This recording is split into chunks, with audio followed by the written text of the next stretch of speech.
lost, there's always a hope. Rise and fight.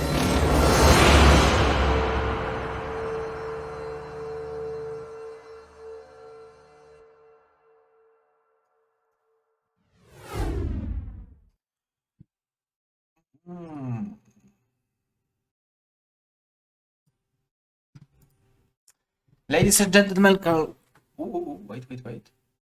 Why do I hear chat myself?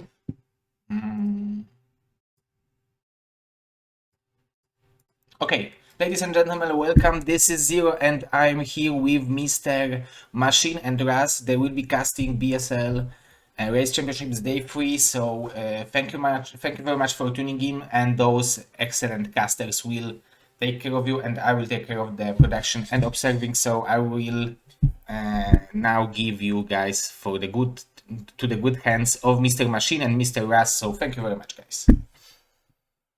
First and foremost, Zero, thank you so much for giving Raz and I this opportunity. We're huge fans. We've already been tuning into the BSL Races Championship prior to this, and man, I gotta say, Raz, I don't know about you, dude, but I am pretty hyped for today. I am extremely excited. We have a really fantastic group of players here who all have a really high skill cap. I think it's going to be a bunch of fantastic games. So thanks again for Zero for setting all this up. And I really can't wait to jump into some of these games. I think it's going to be amazing today. Yeah, man, I'm excited. I kind of want to pick your brain about this. In the prior days, it would go without saying that Protoss is they've kind of been dominating, man. Like Zerg is yet to really score a point, and Terrans players in general have kind of been, giving a fight, putting up a fight, let's say. But man, it's been a little tough here for my fellow Zerg brothers and sisters. So I'm I'm really interested to see how this lineup is going to pair up here.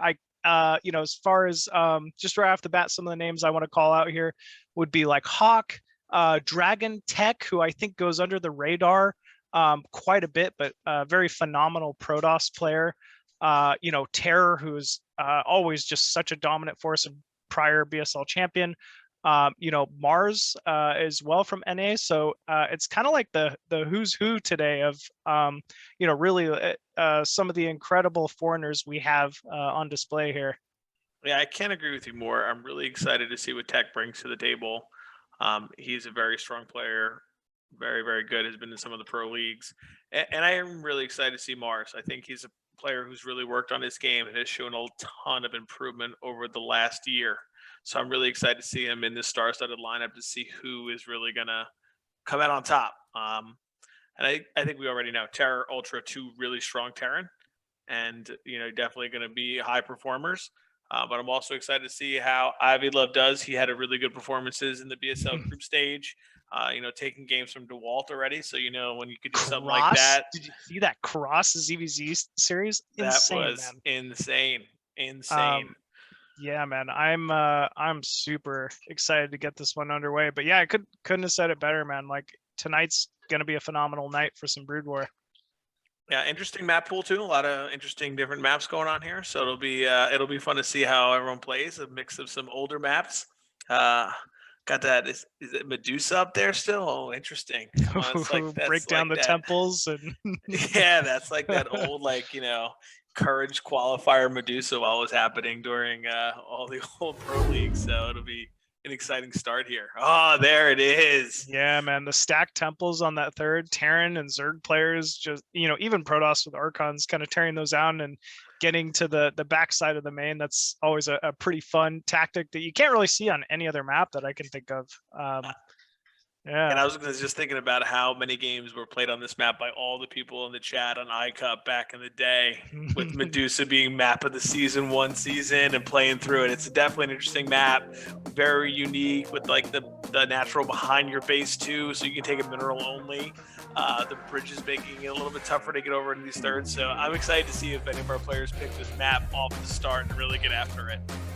How about Sparkle though?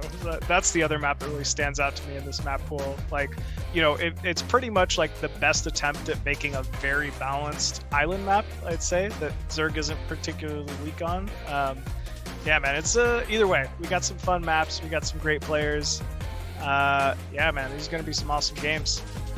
Yeah, I'm really excited to see how it goes. And we'll see if people can take off games off Protoss tonight. Hopefully that'll be the case.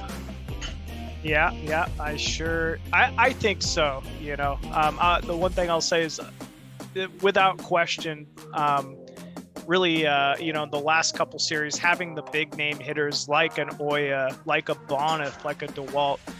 I mean, man, races aside, those are just tough players. I think it's going to look a little different here tonight, so we'll have to see. The first game is actually going to be Terror going up against Hawk, so TVZ to kind of kick things off here on Polypoid. I think this is a phenomenal matchup, honestly. I've seen Terror and Hawk meet quite a bit in the you know, Trovo week-to-week Think Quick series with you know, and I think their styles just match up really well. If I had to kind of describe Hawk, he's more of a defensive, like standard Zerg player, very much plays to the current meta, but has that capability to kind of expand out into different builds like Lurker Openers, you know, Guardian play, and Terror, man, he's just a straight killer. We're ready, you guys. I love Terror's 8 racks opener. And all right, guys, it looks like we are getting ready to jump into game 1 here. Should be pretty excellent. See how this one goes. ZVT Polypoid.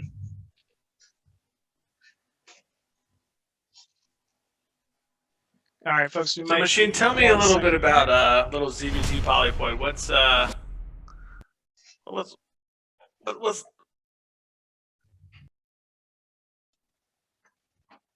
All right.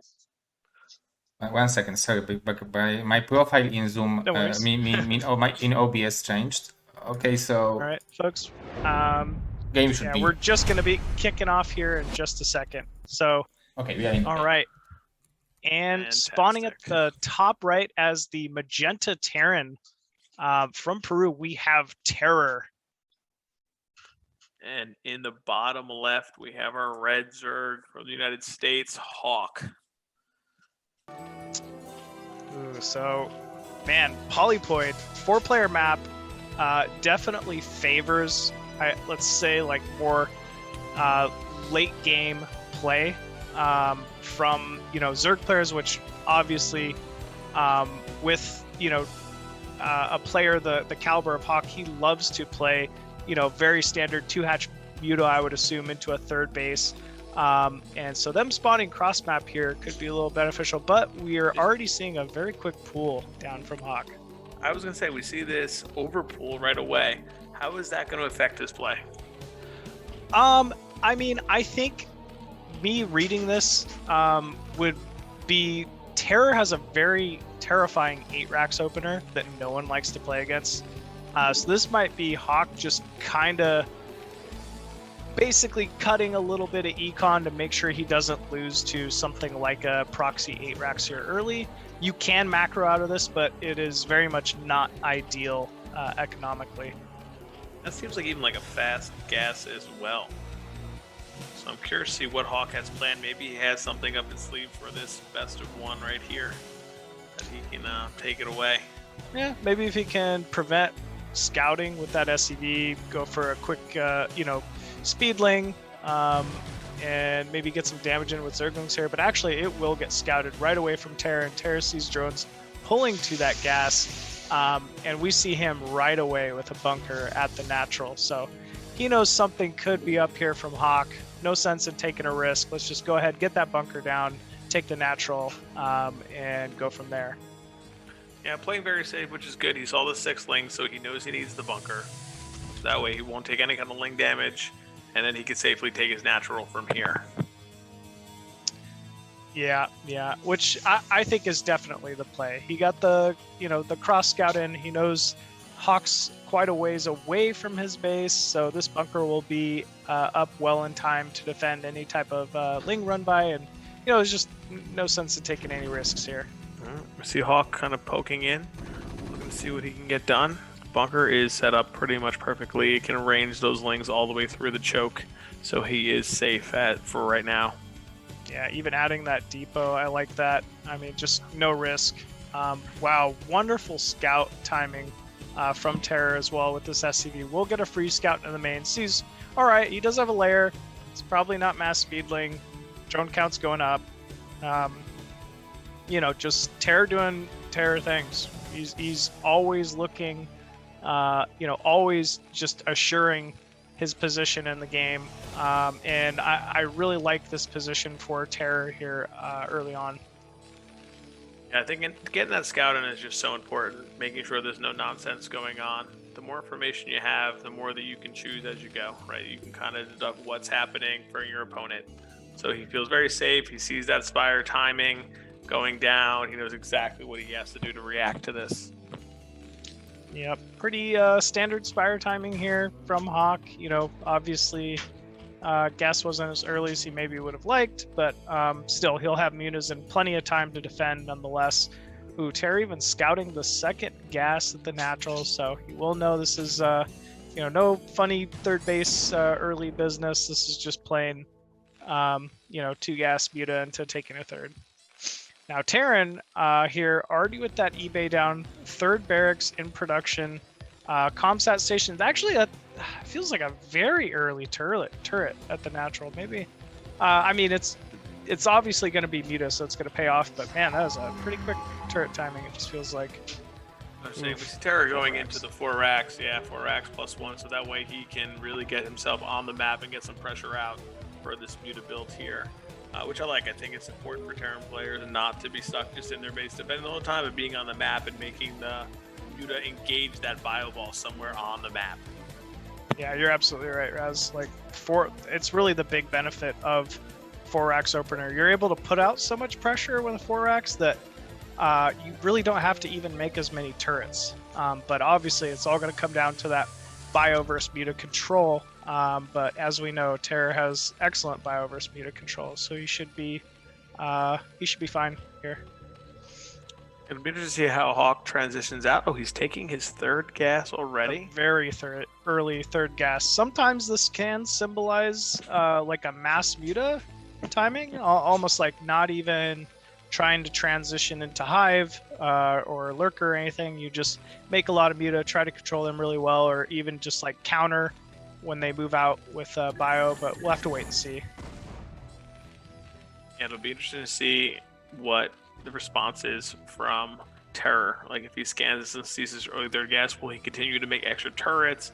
Will he try to tech up right away into science vessels? Because right now we've seen at least 8 turrets are down right now already from Terror. Oh, more. Yeah, man.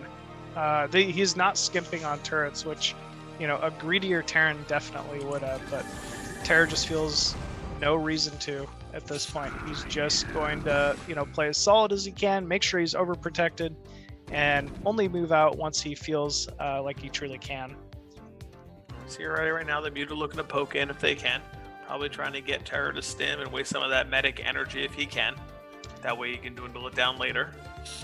So it is only 5 mutas still. I want to note out. This is not what I had read initially at all. This is, not Hawk doing some type of an all-in. He's just playing a little greedy, and I kind of like this given his opener here. He needs these little subtle ways to catch up.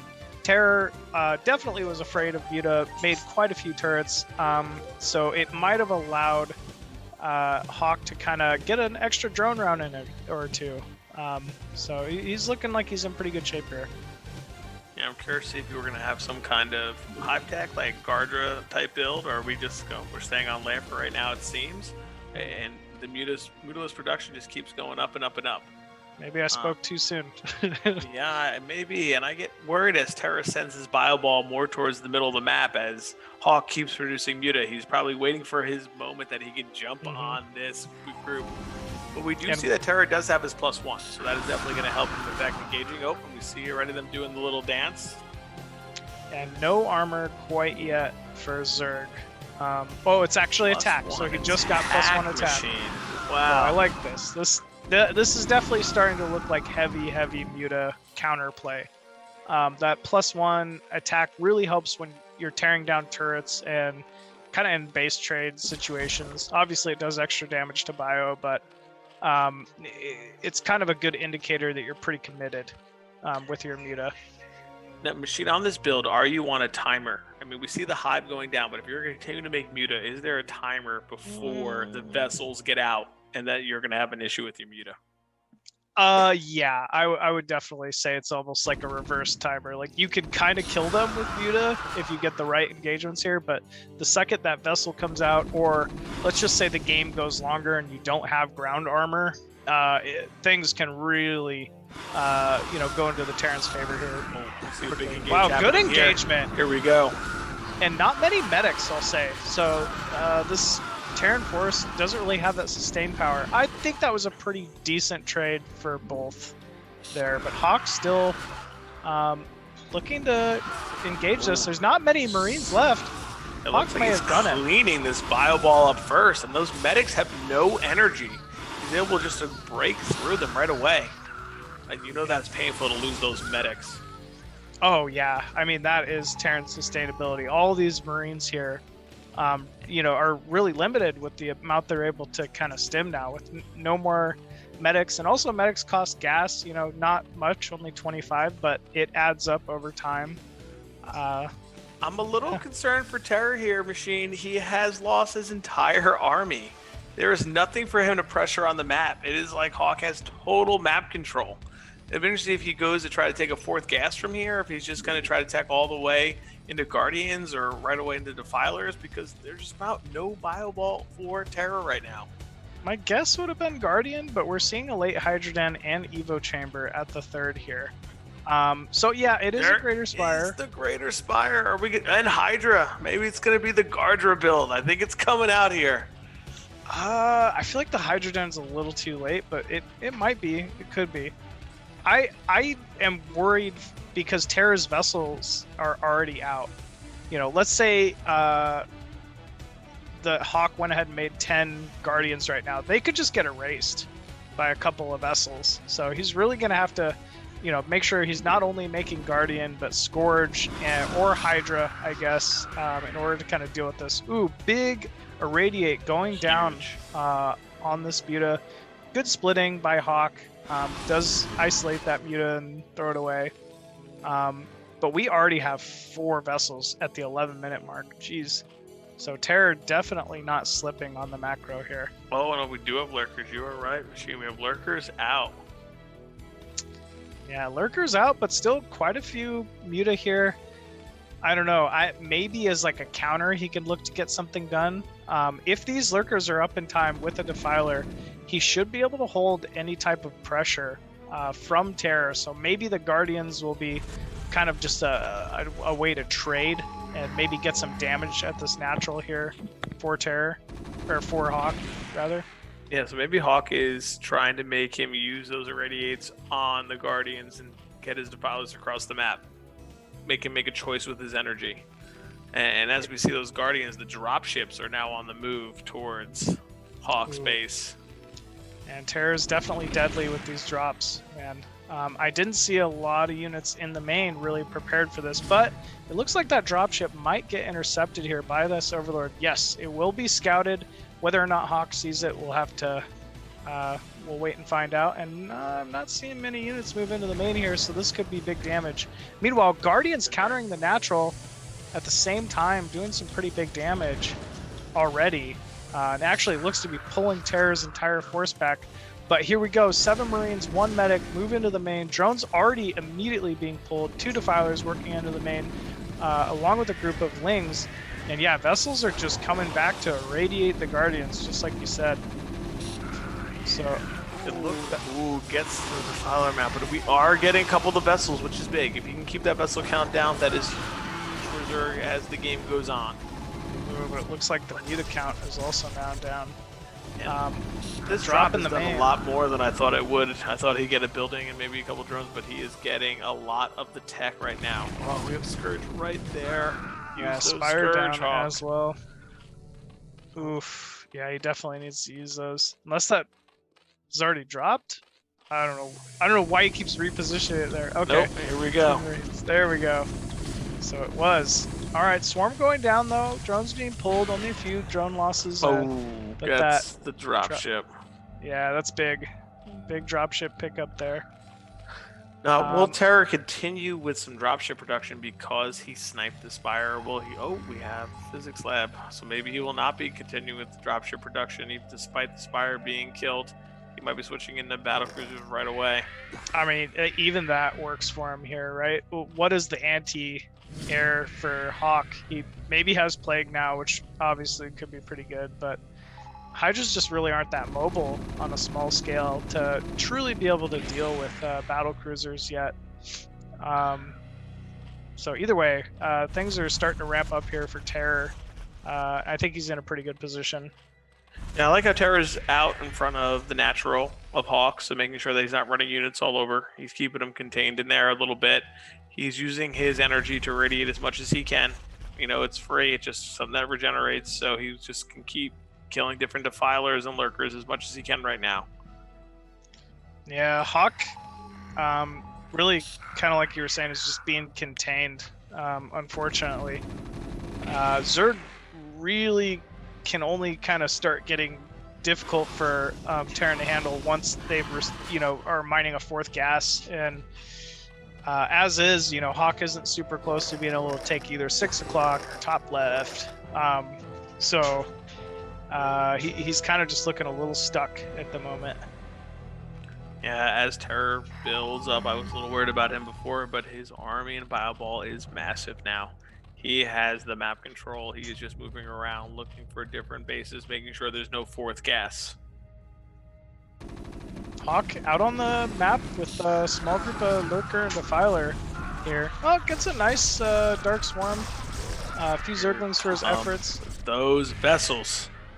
They're torturous. They come in and just take away that Defiler. Oh, and here come the battle cruisers as well. Yeah, this is really what I was kind of worried about here. No Spores set up yet. I'm not seeing any Hydras either. And actually, if Terra snipes that Defiler, which it looks like he targeted immediately, that was big. That's big. And he's getting the Nidus. So he transfers one Defiler through. Oh no, none of the Defilers are going to go down though. Only able to get one swarm and not over the drones. So he will not be able to protect his workers. Hawk tried to walk another Defiler through, but was intercepted by Terra's army. So yeah, now Terra is suddenly in a pretty dominant position. Oh man, Micro. That was great, Micro. And without that +1 air armor, BCs will one-shot Scourge. So yeah, it's kind of a little unfortunate for Hawk here. Hawk wants these Scourges. Wants to use those Scourges so bad. Oh no! They're both so low. Drone count has just plummeted at the third. Meanwhile, Terror looks to be trying to take a fourth base himself here pretty shortly. We do have 2 Spores up at that third base though, finally. But no Defiler yet. And this base is cut off with no Nidus because the BCs took it down. Terror can kind of start poking around and just irradiating the Lurkers and the Defilers and kind of getting his way. I think he's looking to engage here, Machi. I think he's looking to go for the kill. Yeah. Oh, looks to be a 3 Lurkers stack though. That can be quite difficult for Terran to attack into. But either way, Terror's in a really dominant position, and it feels like he knows it. We do have a Defiler coming out now, so there's a possibility for a breakout here. Oh no, it doesn't have any Plague. Oh no. Uh-oh. Those vessels just getting so much value right now. Yeah, they really are. I mean, that's what happens when your Spire gets sniped. It's just so difficult for Zerg to really, come back from. The most important thing here is Hawk is no closer to a fourth gas, which he is in dire need of to stay in this late of a game. And we see okay. Maybe a little surround attempt here. A few Ultras coming out as well. The upgrades are very good right now for Terran. They're 2-2, so they are going to chew through these Ultralisk. Yeah, oh my goodness. Yeah, that 2-2 bio attack is going to be so strong right now. Yeah, that Hawk might be it. trying to hold on. But you Yep. can see Ooh, not having another the ultra lack of rallying in. upgrades. Yeah. Oh, an eraser. Oh, I the old knew it. eraser. Oh, there it is. Just killing so many drones. Yeah, Hawk's just in such a tough spot. I mean, all the gas he has, he needs for Ultralists and Defilers just to keep replenishing everything that gets irradiated. But nonetheless, Hawk did break out there. It cost us some drones, and he is on the map with a force. Terra, though, 40 supply lead, coming in with 2 more battle cruisers to the natural of Hawk here. And yeah, this is Good connections. this is for looking those pretty Scourge. tough. Yeah, good connections for sure there. I think this is one of the tough positions, though. His drone count is looking a little bit unhealthy in the natural. And I think those BCs are going to wreak some more havoc on that. I think his economy is definitely taking some hits from all of these different harassments and erasers. So we have about 7 at the third, only 5, and another 8 at the main. So he's definitely a bit undersaturated right now, just trying to produce whatever units he can, and is still on +1 carapace. Yeah, I mean that's really the kind of the killing blow there. Marines just trade so efficiently with better upgrades. So it's just so important that Zergs try to stay even or ahead on upgrades in order to get any type of effective trade with Ultraling versus Bio. So I feel like the game is slowly spiraling in Terra's favor here. Yeah, you can solely see that Terra is just trying to just command the map, take it over, deny that 4th gas as long as he can, and make sure that he can just have full control. He's doing a really good job with these BCs, trying to get them in right now, and just pushing the bio ball across the map. His upgrades are really strong, so he has a really great timing. Ooh, nice plague though Good by plague. Hawk, picking that up here. Terror securing his own 4th mid-right at the same time. Just he's on top of it. And he just scanned the 4th base right now from Hawk. Which is completely unprotected. And it's kind of awkward trying to rally units through these BCs to protect it too. Very Ling heavy.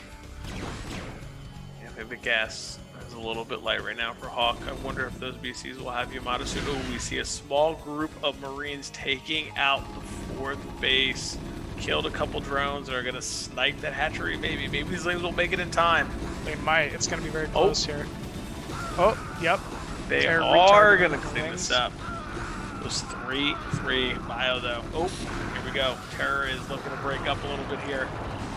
Looks a little trapped though. Good rallying through the Nidus from Hawk. Looks like he's probably going to save this base, right? With just a Dark Swarm. Ooh, Yep, and also great mounting counter. a counter. Great counter. Okay. I mean, this is the Hawk we know here, man. He's just so crafty with these small groups of Ling Defiler. So we'll see if maybe he might get a cancel on this 4th. I feel like if Terror had more Firebats mixed in, then these little Ling counters wouldn't, be doing as much, but it's easier said than done, obviously. Definitely a lot of multitasking going on here. I like that Hawk is starting to try to hit these different bases with some Lings, force Terra to react. I think that's definitely a positive. We see Terra, though, is about to clear this 4th base again. He knows if he can continue to deny that 4th gas, that Hawk will be a bit gas-starved as the game goes. Yep, about a 50 supply lead now for Terror. Oh, Here good we go, play. 1 Defiler coming in, good plague. But Terror not looking too bothered by it. Terra's doing a great job with moving around the force that he needs on the map and defending with others. Making sure that these counters are not hurting him at all. He's just doing a good job. He has so many fire bats so that he can fight under the swarm. I feel like he heard me through the cast, honestly. I mean, it's really how you need to play versus Ultraling late game TVZ. So obviously Terra being such an expert at it, I like the use of so many fire bats late game like this. And we see that this group of Marines is going to clean up a lot of the Zerg force here. Oh, and 2 Irradiates go down with splashing on a lot of Lings. Yeah, but Hawk, you know, moving that Ultra away, trying to mitigate some of that splash damage from the Irradiate. He's not giving up yet, man. He's really desperately got to get some kind of a fourth base, fourth gas going, because we're seeing the supplies really start to plummet here for Hawk. Yeah, Hawk is trying really hard. He's trying to secure that fourth base anywhere he can, but Terra has done a good job being on top of it as well. He's just locking everything down. Yeah, those scans, just checking everything, doing what he can. But credit to Hawksvar, he's been battling, fighting, and trying everything. We have another counter going to the natural of Terra that looks like he's going to get met by another small viable force. I mean, this is Hawk just trying to create space at this point. He's got to do anything in his power to distract and prevent Terror from attacking. I don't think there's enough at the natural, though, Machine. I think right now this force is going in. Yeah. I think he knows all these groups of units are on the map. There is one Defiler, though. Anything is possible. He can do it. Oh, we see a GG from Hawk. GG. Great game one, honestly, from both players. You know, but Terror looked pretty dominating there.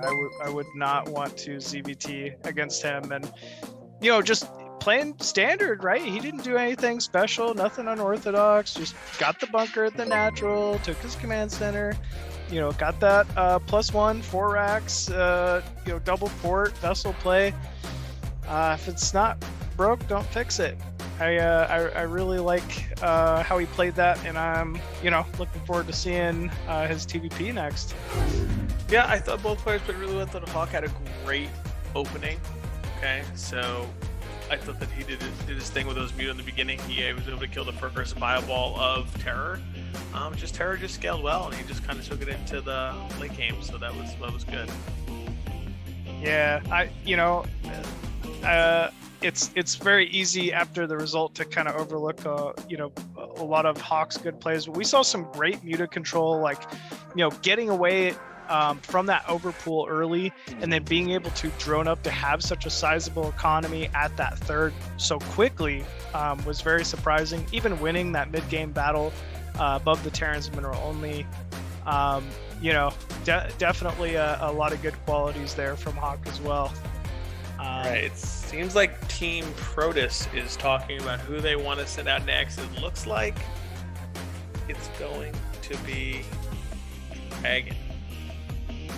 Oh boy, Dragon, another heavy hitter, actually, from the NA Protoss scene. I feel like I know him best for his PvZ. I feel like I hear that his PvZ is his best matchup, but obviously not a slouch in any of the other matches as well. So we'll see what Dragon can come up with here against Terror. And it looks like Dragon's picking, is it Peaks of Baekdu? Yes, he is. Ooh. Oh boy, Peaks of Baekdu. Okay, I like his chances here. Peaks of Baekdu. Classic map. I like this that we're mixing in some of these map picks here. Yeah, there's like history in these maps. You know, it's kind of cool being able to go back to some of these maps after so many years, and you know, being able to maybe see how the new meta affects them, and maybe there's things about the map that you either forgot or you know, it can be used in a way now that might be a little surprising. So yeah, I'm interested to see what Dragon comes up with here. 2-player map, so I think we know a lot of times what's on the menu for that. Ooh, proxy gates. What do you think of proxy gates? Proxy 9-9? I don't know about a proxy 9-9, but at least a gas steal. Okay. At least a gas steal. Because this map, as the game goes, gets tougher and tougher for Protoss because of all these ramps and hills. If Terran can get on top of these ramps and slowly push to your base, it is hard to engage. There is not a good space to engage against Terran. Yeah, there's so many tiny little choke points as well. I don't know. When I think of PvT on this map, I think this was one of the first maps where 2-base carrier got really popular.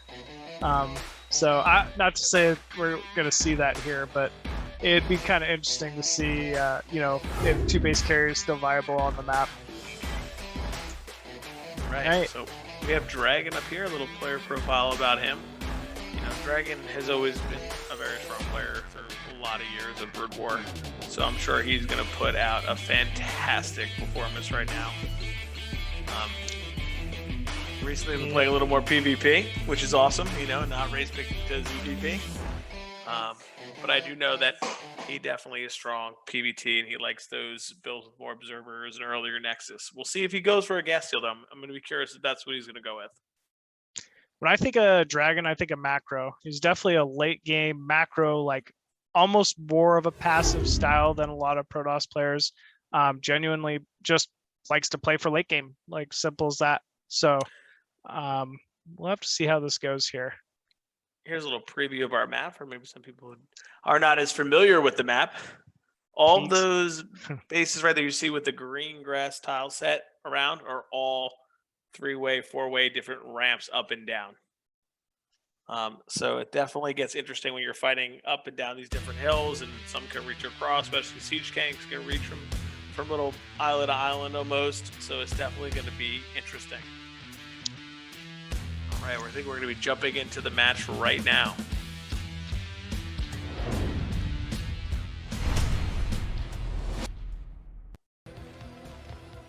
Ooh, here we go. Spawning top right as that magenta Terran once again from Peru, currently up 1-0, looking to defend the Terran honor. TVP, it is Terror. And in the bottom left, going to carry the Protoss to another victory in green is Dragon. So we don't see the probe out just yet, so it might be a pylon and then to a gas steal. I know, I'm a little disappointed. I almost wanted to see proxy gates or like something a little fancy, but I mean, as we know, that is not Dragon style at all, so didn't really expect it here. The probe is not going across the map, which would be kind of standard for the timing descended for the gas steal. So it looks like Dragon will be playing more of a standard build. I do believe the base on top right is wallable for Terran, so maybe that's something that's gonna deter him. So because he knows he can't block it with he can't gas steal then Zealot. So we'll see what he goes with from there instead.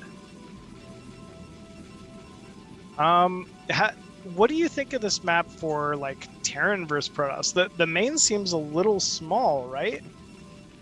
I think it's very hard to get a factory count in this base, and I think part of the big battle for Terran is going to be pushing to a third. Like, what is the most reliable third that they can kind of get to? And Machine, Dragon is doing your favorite PvT build as we speak. I love this build. I love this build. I knew I liked Dragon. Nexus. The 12 it's so Nexus. Strong. And why not on this map, right? There's so many ramps. There's so many cliffs. There's so many tiny little chokes to break through. Why not delay with some probes? Or, just get the quicker gateway. A couple zealots will hold those tiny choke points no problem. Yeah, I don't know. I like it. I have some hesitate, and we're going for a 14 gateway, not a 13, so we are playing a little greedy, not skipping any probes here. My only concern is the rush distance from base to base. It's the only concern that I have. I think it is a little bit quick. I know they're the ramps, but it's a little close, and if he brings the boys with them and he drills through, it could get a little bit hairy. But we shall see. Is he going to bring the boys? I feel like Terra might bring the boys. I think they always do. Well, the good ones always do. Yeah, I feel like Terror is going to bring the boys. Only one Marine. He's floating the barracks to move it around. Looks bringing it down. Ooh. Huh. Maybe not going for it. I mean, these are the defining seconds for bunker rushing a 12 next, so I almost feel like it's already a no. Yeah, no more Marine production. So. And only one gateway from Dragons. This is is this not about as greedy as you can do it? Ooh. This is about as greedy as you can be. Only one gateway. Hasn't really cut any probes for a second to be worried. So we'll see what happens where he's going to go from here. Will he go for the 1-gate robo, or is he going to go for the 2-gate into a robo? You know, looks like Terra's just going to why take stop an being greedy expansion. here? Yeah, he might just take an expo, it looks like. Wow, he is. Maybe Terra just, you know, he doesn't feel confident in being able to bunker rush on this, you know, map, so he's just willing to eat it, I guess. Yeah, I think he's just going to play it out, I guess. Hopefully, maybe he'll think he'll get his Vulture out across the map and sneak it in. Vulture's going up to the top left. I wonder why this pathway. Oh, they don't fit through the center, right? Do they? Oh, they do. Okay, never mind. They do. Oh, I guess they don't. Okay, okay. So it's going around. We only have a couple Zells that will delay. We'll delay for that goon. We'll see how many probes he gets here. Okay, 1 probe down already. 2 probes. Lost mining time as well. Gets a full scout into the main. Sees the natural gas. Oh, I'm more worried about this Vulture. 3 probes. Get that Vulture Dragon. 4 probes down. Oh my gosh. 5 probes. Monster. 6. No more. No more. 7. Oh, no. Incredible. 8. Oh. And he's just dodging around this Dragoon too. Incredible control here. 8 probes, machine. That hurts any Protoss right there. That 8 probes and so much lost mining time. Man. I mean, he should have just pulled his probes from his nat to his main, I guess, and just blocked the ramp with the Zealots for a second. Yeah. Definitely something he could have done. I think Terra knows now he's feeling pretty good. Yeah, Terra's in a great spot, especially given that start. So yeah, really just kind of making up for it with that single Vulture. That was some pretty impressive stuff. It'll be interesting to see where both players are going to go from here. Will Dragon, who I know doesn't really use a Reaver very often, even in PvT, will he decide to maybe go for it so that he can make up some of that damage? Or is he just going to go the 2-gate Robo Observer? Oh, we are seeing a Stargate with no Citadel, so I almost want to say I called it, actually. I'm like really smart. Oof. Well, we have the 3-tank move out. I'm just going to ignore the smart comment over there, machine. I saw you sneak that in. I saw you sneak it in about yourself. Trust me, when you get done. this age, you have to sneak it in. You know, no one's giving it to you. I like how that was done. Well played, sir. Well, I also like what Terra's doing here. He knows that he did significant damage. He saw the late 2nd gate. Question is, can he break up this ramp with these units without taking max? It looks like he is. He's going to get on this high ground machine. This is tough. This is what I was talking about. Now he is fighting high ground to low ground. With siege timing. But, I mean, the one thing I'll say is that rally around the middle has got to be very awkward for Terror. But so far, he's able to do it. No issues, really. Another couple Vultures and tank coming in. I haven't seen it. Okay, here we go. Getting on top of the tanks is Dragon. Oh, no. First Dragoon falling. 1 tank down already. But Marine's actually doing a good amount of damage. And that was not the trade that Dragon was looking for. GG is typed out. GG's out. Yeah, this was something I was worried about. These high grounds, getting across, you know, fighting with them. But, you know, Dragon went for it and Terra responded well. Yeah, you did call it. I mean, we were so caught up on the non-bunker rush. We almost forgot what it was like to not bunker rush a 12 decks. But, man, just incredible play there from Terror. That first Vulture deserves a Medal of Honor, you know. He definitely won that game. That was pretty incredible stuff, as we're used to seeing from Terror here. Very, very well done. All right, Team Zerg is up and they're talking. Jaeyun, despite being a Protoss, is giving them some inspiration. I like it. Maybe he's trying to trick him because he's a Protoss now. He knows their camp, so he knows the Zerg stuff, so he's just trying to throw people out there. I like it. Mind games from Jaeyun. The Jaeyun mind games. So I think we're just waiting for our Zerg player to be picked. So once again, we're going to be going back to a TVZ, which, man, I'm telling you, I think Terror is terrifying TVZ. So I don't know who's going to be raising their hand to go up against him at the moment. We'll have to just wait and see. Peaks of Bake, dude. I wonder what, better yet, given the map pool, what map would you pick against a ZVT here is kind of what I'm wondering. Not in my field of expertise. You get Longinus and get a double gas? That could be interesting. Third. I always like that play. Oh, never mind. Andromeda is one of the maps. That's it. Like, that is the answer. The go-to map? The go-to map, man. The GOAT map. The best map ever made. And it's very balanced in every matchup. I love it. Yep. That's not me, giving some wishful thinking, hoping that Andromeda is back into the map pool because I'm a Zerg player. It's just a really great map. Oh, man. You're waiting here for the Zerg pick. I mean, that hesitation from the Zergs, right? Like, already the mind games are won by Terror. Like, no one's raising their hand like, yeah, I want him. Nope. Like, it's like, please, can we send another Protoss in there? Maybe soften him up first. Oh, man. The rock, paper, scissoring to see who's going to be the next Zerg up.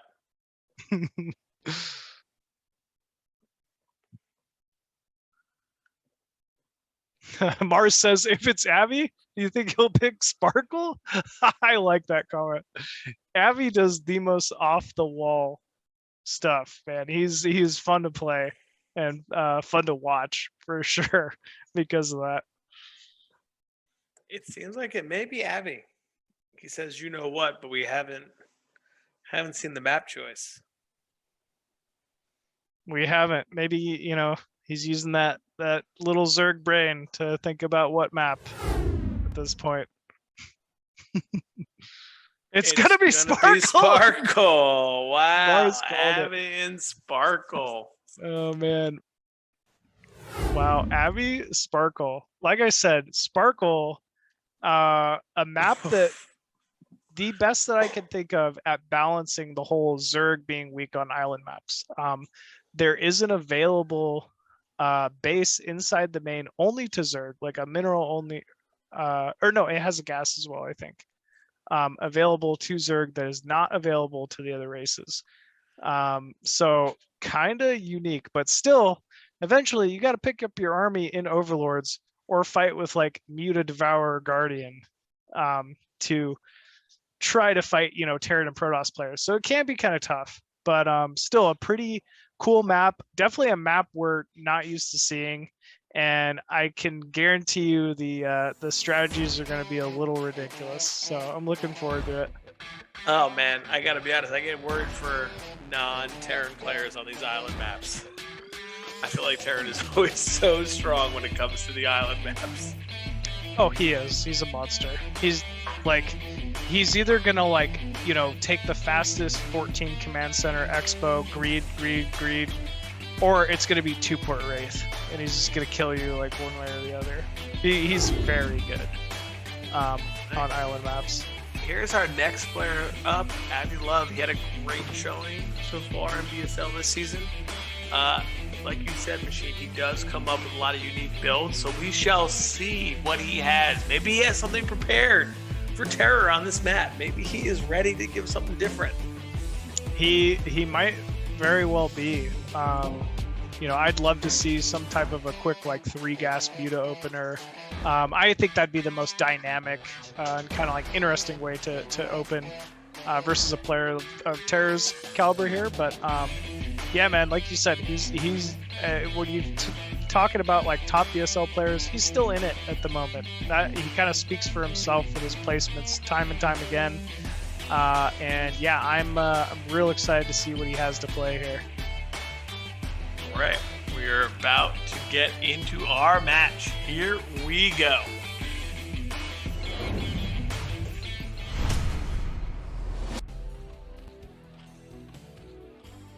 And spawning up here at the top right as the red Zerg on Sparkle, we have Avi-Love.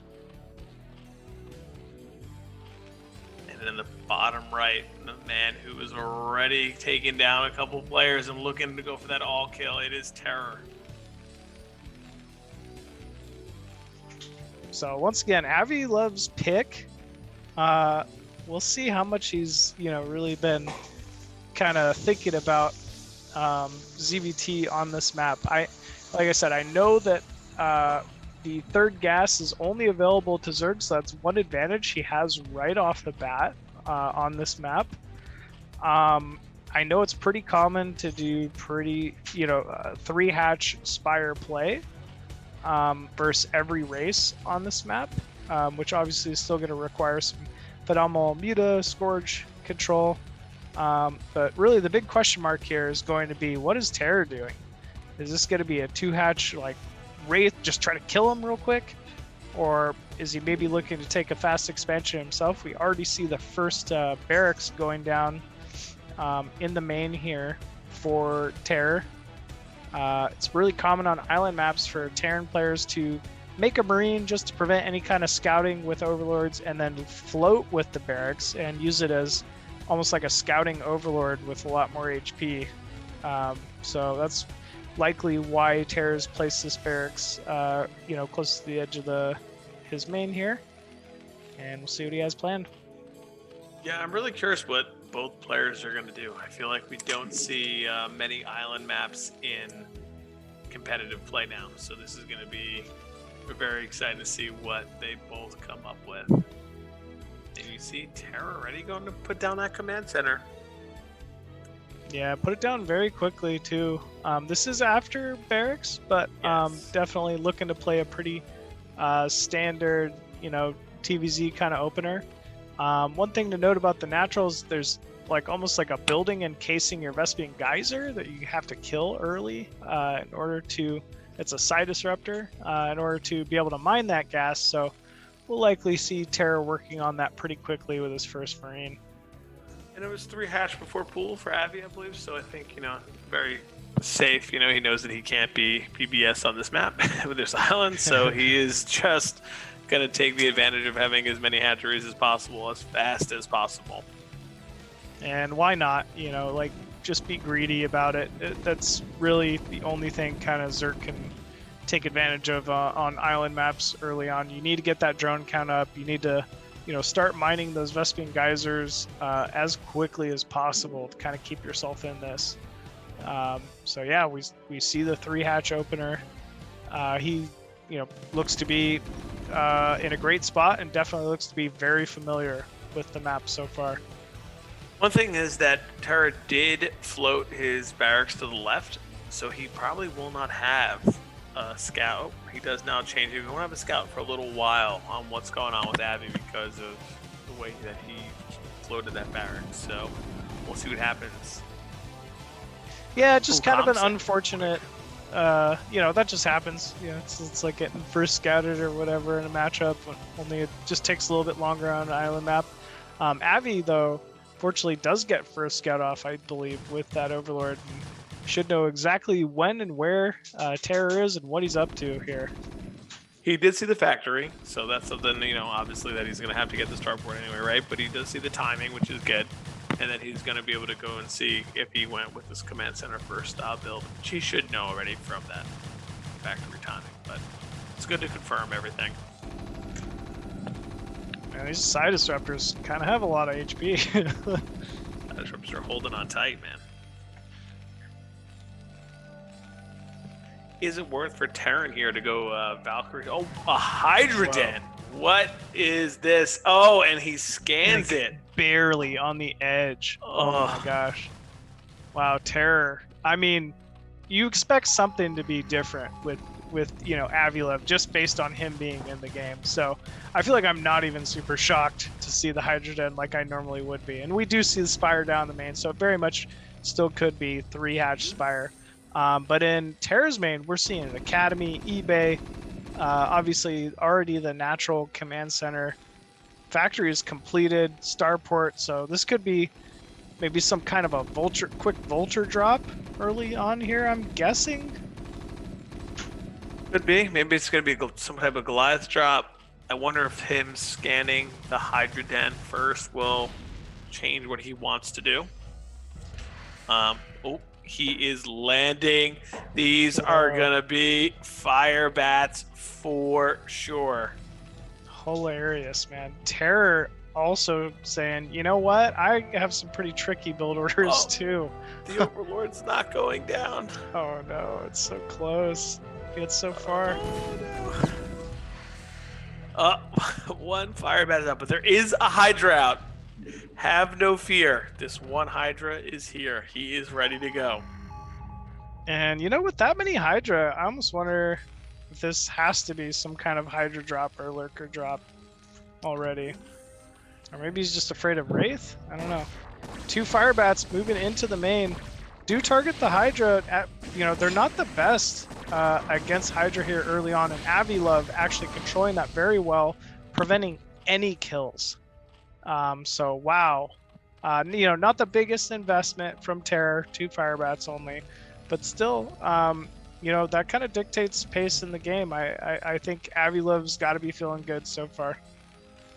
I wonder if Terror seems a little bit not confused. Oh, maybe we have a Valkyrie already coming or a Science Missile. Oh no, there's Muta. I was maybe a little confused seeing the Hydra out already. My physics lab already. Look at this. We have like immediate BCs and a command center in the base. Terror is definitely mixing it up. He's really showing that he's been, practicing the 3v3 BGH, going that one base BC play. One base BC, he's ready. But we have Valkyrie out.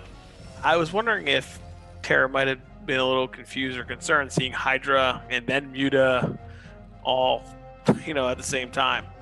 But it seems like he's preparing well for it. He's got the first Valkyrie out, and we'll see what is coming out next. Oh, another Valkyrie. Okay. I think this is still pretty good for Terror. Eventually, Avi-Love's going to have to start engaging these turrets. He's going to find that it is Valkyrie. As long as these Valkyries stay alive, which is a big if, Terror should be in a good spot here. And yep, immediately we see Avi-Love just not pushing his luck, backing off, and really just allowing some time for those mutas to regen. We see Terror is using that third command center to mine those few mineral patches there. I wonder if he will try to get a dropship and get out onto the map a little bit next, or if he's going to be content with just making a bunch of Valkyries and staying in here at home. I feel like you have to just make Valkyries at first in this, situation. Every dropship that's made is, not a Valkyrie, basically. Yeah. A low drop machine. He loaded up those drones and is slowly going to bring them to their next location for a base. I like that. He's optimizing his gas really well, and time. He eventually knows that, it's very easy for Terror to get on the same amount of bases as him, so he's gonna have to, eventually take a fourth somewhere to continue this game. And he's doing a great job so far. We even see him up in supply. You never see that in this matchup. Yeah, he does have a good amount of workers, and he's going to be able to try to take that fourth gas ready, which I think is going to be huge for him to be able to try to take some lead in this game. Queen's Nest going down, looking to transition high. Ooh, snipes the eBay. That's a nice pickup. It's annoying. Terror's gonna have to just make another one, but can't make any turrets for a moment. And either way, I don't think it bothers Terror too much. Second starport with add-on. Oh, third. Third. Oh, we are into the battle cruisers. Oh, buddy, here we go. Terror is not playing games. He said, "I will just mass BC. No worries." I feel like we're watching a Nyokin stream game. Terror just does not care, man. He's like, you know what he'll never expect? BCs. He could only recall those BCs home, then we would definitely have an AOK Oh, game. yeah, we definitely would. But this is great looking, honestly, for Avi too. Hydra count is starting to swell. As you mentioned, we have that 4th base and maybe even a 5th going down here shortly. So that's all great things for Avi-Love here. I think eventually he's going to need to start growing the Scourge numbers, maybe try to scout in and try to get an idea of what Terra's doing here, because he has not seen much. And, that's kind of the only indication I really feel like. Eventually he knows Terra's going to have to take a 4th. It's just when and where. So I was gonna say, is his strategy better off just starving out Terror, leaving him sit on these 3 bases, take as much as he can, versus at any point trying to engage until Terror wants to move out? I mean, I think that's usually preferable as long as you can do that without taking, bad losses or inefficient engagements. We have not seen a BC yet, but I think we're about to. I think Yeah. Avi did see it. He did see the BCs. He saw it. There was a glimpse of a BC there. I don't know if he caught it, Okay. but you could see just a piece of it. Man, Terra being so patient with this. Dropship finally out, immediately loads up SCVs from that 3rd base. And here we go. This is the move out that Terra's been waiting for. He's got to get some big connections on these Muta. And there's the BCs showing. Immediately, we see Avi-Love back up. He's like, nope, I don't want any piece of those BCs. Queen's out on the field. I kind of like this for Parasite. Even in Snare, maybe? Yeah, probably. Yeah, that's actually probably a better idea than Snare and Parasite. Just get an idea of, where those BCs are, and eventually he's gonna have to swarm them. Okay, here we go. We see could be our first true engagement here. Really getting hit by the Valves. Getting on top of the Scourge, Valkyries. A ton of connections. Oh, I feel like that was really good for Avi-Love. He removed the Valkyries, which are like basically all of the anti-air for this. So now Yeah. Scourges are going to trade well. Oh, huge drop. I'm assuming a Hydra drop in the main. That is so many turrets, though, just cleaving away at those Overlords. But still, sizable Hydra force in the main, and the BCs are located all the way over at that 4th, so they're going to have quite some time before they're really able to kind of defend this. 1 BC in the main already, but SCVs are going down. Turrets are gone. Man, Avi-Love playing pretty aggressive here early on. yeah, we see 1 BC already fall, which is huge for the trade here with all the resources put into those BCs. But he cleans it up pretty well. Oh, Ooh, does I like it. Parasite all of the BCs. Oh, we and see another drop as well. at Well the 4th done base. from Avi. Yes, he's going to kill this 4th base off while he's on 5 bases himself. Yeah, this is big damage here from Avi. All Getting on of top of all the he's SCVs. gone. Yeah, he's just focus firing those SCVs. 1 Hydra still in the main even. Just being annoying. Terror kind of having to dive back and forth from base to base to kind of save them. And man, Avi-Love is just not relenting here. I really like that he put those parasites down so you can see where the BCs are. I think his plan is to continuously drop in multiple positions and force those BCs to move, right? Their mobility is not great, so can he just keep hitting all over the place? Really well done by him. Yeah, I would assume at this rate we're probably going to see another drop in the main shortly. Followed by another drop at that 4th. He's just going to keep doing that back and forth. We also see a 2300 gas bank here for Avi, so a lot of Scourge potential to just kind of remove these BCs, it feels like.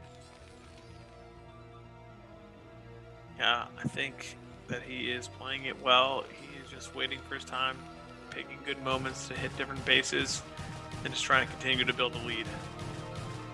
He is on 5 base. He has a very healthy economy. He knows that he can kind of just build up and do what he needs to do here. I think Terror doing a great job still managing to stay in this one. He's even up supply. And, you know, I mean, those Death Ball BC armies can be pretty difficult to deal with at times, especially if, you know, the Terran's very good at Yamotoing defilers and things. So I don't feel like Terra's really ready to tap out quite yet.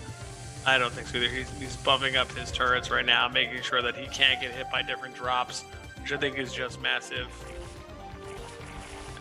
Are we gonna have Guardians or Devourers? My guess is Devourers. I think, you know, he's really, Avi knows what a solid position he's in. He's just thinking air to air. How do I prevent myself from taking any significant damage while still continuing to expand? Oh, this other base is scouted from Terror. Are there Hydras in those Overlords already? Maybe. Nope. Maybe not. It's a fake drop. Nope. Oh, it's no, not a it fake is drop. not. He's just playing with Terra's heart at this point. He is. Oh, is he trying to go in here? Oh, One lurkers. lurker. Oh, that's annoying. Oh, Wow. Big burrow going down here from these lurkers.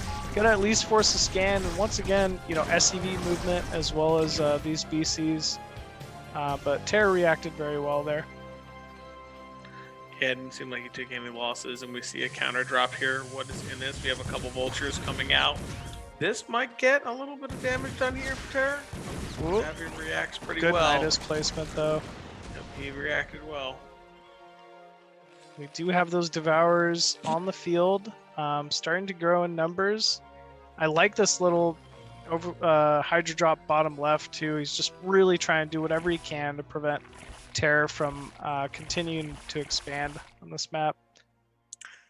Is there a point in the machine where there's so many BCs that it's just so hard for the Zerg to fight? Not with Plague. No. Like, that's really the answer is like, yeah, ish until defilers get involved, and then it's very scary. God, for the Defiler, Terran good player. unit. Good unit. It is quite a good unit, sir.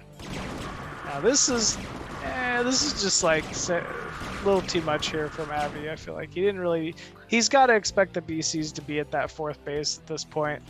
I think whatever movements he does from now on need to be pretty big. You know, the couple lurker drop was pretty cute, but eventually we're gonna have to seriously move some Hydras to a base and commit if he wants to kill it, or just take the map. Don't attack. But we'll have to wait and see. Yeah, I mean, he's securing more and more bases. I mean, his economy is so strong right now. I think he's still in a good position. I think we see a bunch of Overlords moving towards Terra's fourth base. Will he get this mass drop off? Yeah, there's quite a few Overlords, Devourers, and Scourge and Muta, I think, coming in as well. So this is the big timing we were talking about. This is a committal. Overlords can coming the Scourge in here. connect? Can they connect? Very Oh. good connections. Two BCs down. Now the Devourers and the Hydra are now fighting here. Can they break this base? Oh, more good Scourge connections, machine. Yeah, with all these acid spores, these BCs should drop fairly quickly to the Hydra damage. And yeah, last one falls. I don't see how Terror can save this base, and GG is called. And we have it, the very first Zerg point here during the BSL Race Wars goes to Avi-Love. Loving On it. Sparkle. On Sparkle, man. What a nifty little match there. You could definitely tell Avi had a game plan. I was expected it to be some kind of muted timing early, but in hindsight, I don't think that would have even had a chance of working against a Valkyrie opener. So both these veterans, ready to play the map, but Avi-Love came out on top today. So very well played. Yeah, he had Now a great plan. Took on the economy out. I think it was fantastically played by him. Really did what he needed to do. Yep. So now we're gonna have Avi-Love going up against one of the Protoss greats here. We'll see who it ends up being. Seems like you're gonna be Jaeyun. Looks like it will be JY. What Good old is he Jaeyun. going to pick? think Jaeyun here, definitely no slouch in the PvZ matchup. Originally a Zerg player, I want to say that's going to help him, right? Like he knows the mind of a Zerg player now. So he's probably will know how, maybe have some kind of advantages on what Avi-Love's trying to do. We'll have to wait and see. But well, he always played PvZ, right? He always ZBP, ZBT, PvZ, so he definitely is strong, and he will definitely give a good performance. Let's see what map he is going to choose. Maars says Jaeyun is up next on Sylphid. He's been a mind reader in the past, so see how that goes. I don't know. Sylphid PvT. I'm gonna go PvZ. I'm sorry, PvZ. I don't love it. I don't love it all the time. When I think of Sylphid, I think of 973 for Zerg being pretty strong. Very strong, especially as once Zerg started taking their third at the gas away from their base. It became very hard against like the Hydra lurk, contains, things like that. Yep. I'd agree with you there. But Jaeyun, he's the expert here. He's probably got some kind of a plan. So guess we'll have to just wait and see what that is. Sylphid, definitely a pretty balanced map, I feel like, in general for the matchup. And I can see how the map maybe leans towards being stronger for Protoss the later the game goes, but initially versus 973, it's a little tough to defend your naturals sometimes. Yeah, it reminds me a little bit of the Eclipse type games, right, where they kind of early pressure you and they go into a 5-hatch lurker build and contain like those bases and the naturals can have a very, very, very strong contained Zerg. So yeah. Let's see, what are we going with? Man, Maars just knows what's going on. He does, man. He's in tune. We have Sylphid here. So I'll be curious to see what JY goes with. Will he be opening with a Forge or will he be opening with a Gate first? The Russians are kind of close, so he can do it. But some of the naturals can be a little bit more open, especially in the 12 o'clock base. There's a little bit bigger of a gap for your wall. And the same thing with mid-left. So Jaeyun here, he's definitely been around, been competing in previous BSLs. Season 6, he made it to round of 24. BSL Season 4, he made it to round of 32. Even I think he played in another BSL and ended up taking a game off DeWalt as well. He did. Which was pretty phenomenal. And all right, folks, we are ready to get set here with Jaeyun versus Avi-Love on Sylphid.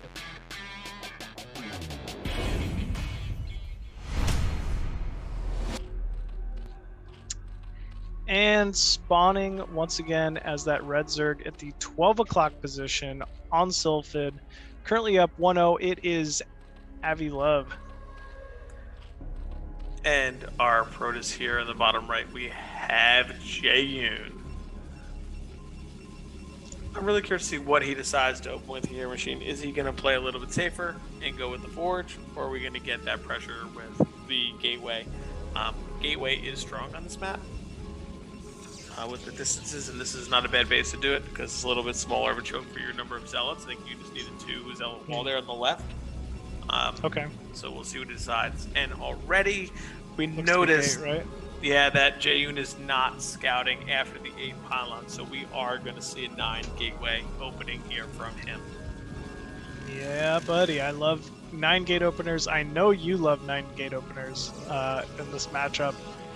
It can be pretty hectic for Zerg to deal with, and you know what? If you slip up and don't control your units right or don't scout it properly, you lose drones. And losing drones never makes me very happy. No Zerg player loves to lose a drone, but I don't mind killing a few. And I think we have a hatch first here from Avi-Love. We have 11 hatch from Avi, so I think he's going to feel some of that pressure to start. Especially if Jaeyun can get this probe into his base and maybe block that pool a couple times. Still, though, this is not a greedy opener by Avi-Love. 11 hatch versus 12 hatch openers, ZVP, world of difference. As long as everything goes well and he controls his drones, and lings are out on time, he should be able to defend against this early zealot, first zealot, no problem. But stuff happens. It's easier said than done. So we'll have to see how the execution is here for Avi-Love. Okay, first zealot is out. Let's see if Avi-Love is going to block with this drone. I two love hits from it. JY. 2 hits, but he got out, and more importantly, he slowed that zealot down. This is very common in this matchup. You want to do anything you can to really hinder this first zealot, move it across the map. Great block, once again, only taking that shot, doesn't want to take the risk, and actually even saving up 4 6-lings out of the main instead of a greedy 4. So, Avi-Love just playing phenomenally here at the start of this. Okay, we do see the zealot getting in. Let's see if he can get damage done. If he's going to continue to send zealots, or is he going to just send the one and get around? Oh, second one is coming. But Zerglings are well on time. And yeah, this zealot already having to retreat. This is just kind of awkward here for Jaeyun early on. Ooh, good blocking by Avi-Love, actually. That was incredible. Well, picks off the probe. He's not giving up either. He's still moving in here. Both these zealots are in trouble. Good split here. Good split for both players. Trying to, get the lings to chase the one zealot. But he has done a good job so far. He's taken no damage, and we've seen a pretty decent committal here with these first 3 zealots. Kind of interesting, the thing to note is that Avi-Love taking his forward hatchery at that middle base. I don't want to say that means it's 973 or not, but it's definitely a pretty big indicator that it could be. So we'll have to wait and see what Avi-Love chooses here. Okay, good Forge is scouting down. probe. Like that. Forge is down. We have the gas up. It looks very standard and good here from JY. He's got score going. We'll see if he starts spinning the +1 once he gets 100 gas, or if he's going to go into the Stargate. Might be. Nope. I like what he did here, though. I like that he skipped the cannon.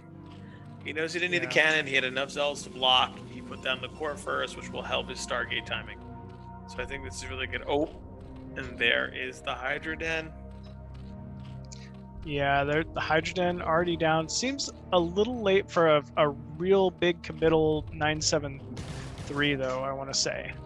So we'll have to see, exactly what Avi-Love chooses to do. This could just be like a later 5 hatch into Hydra.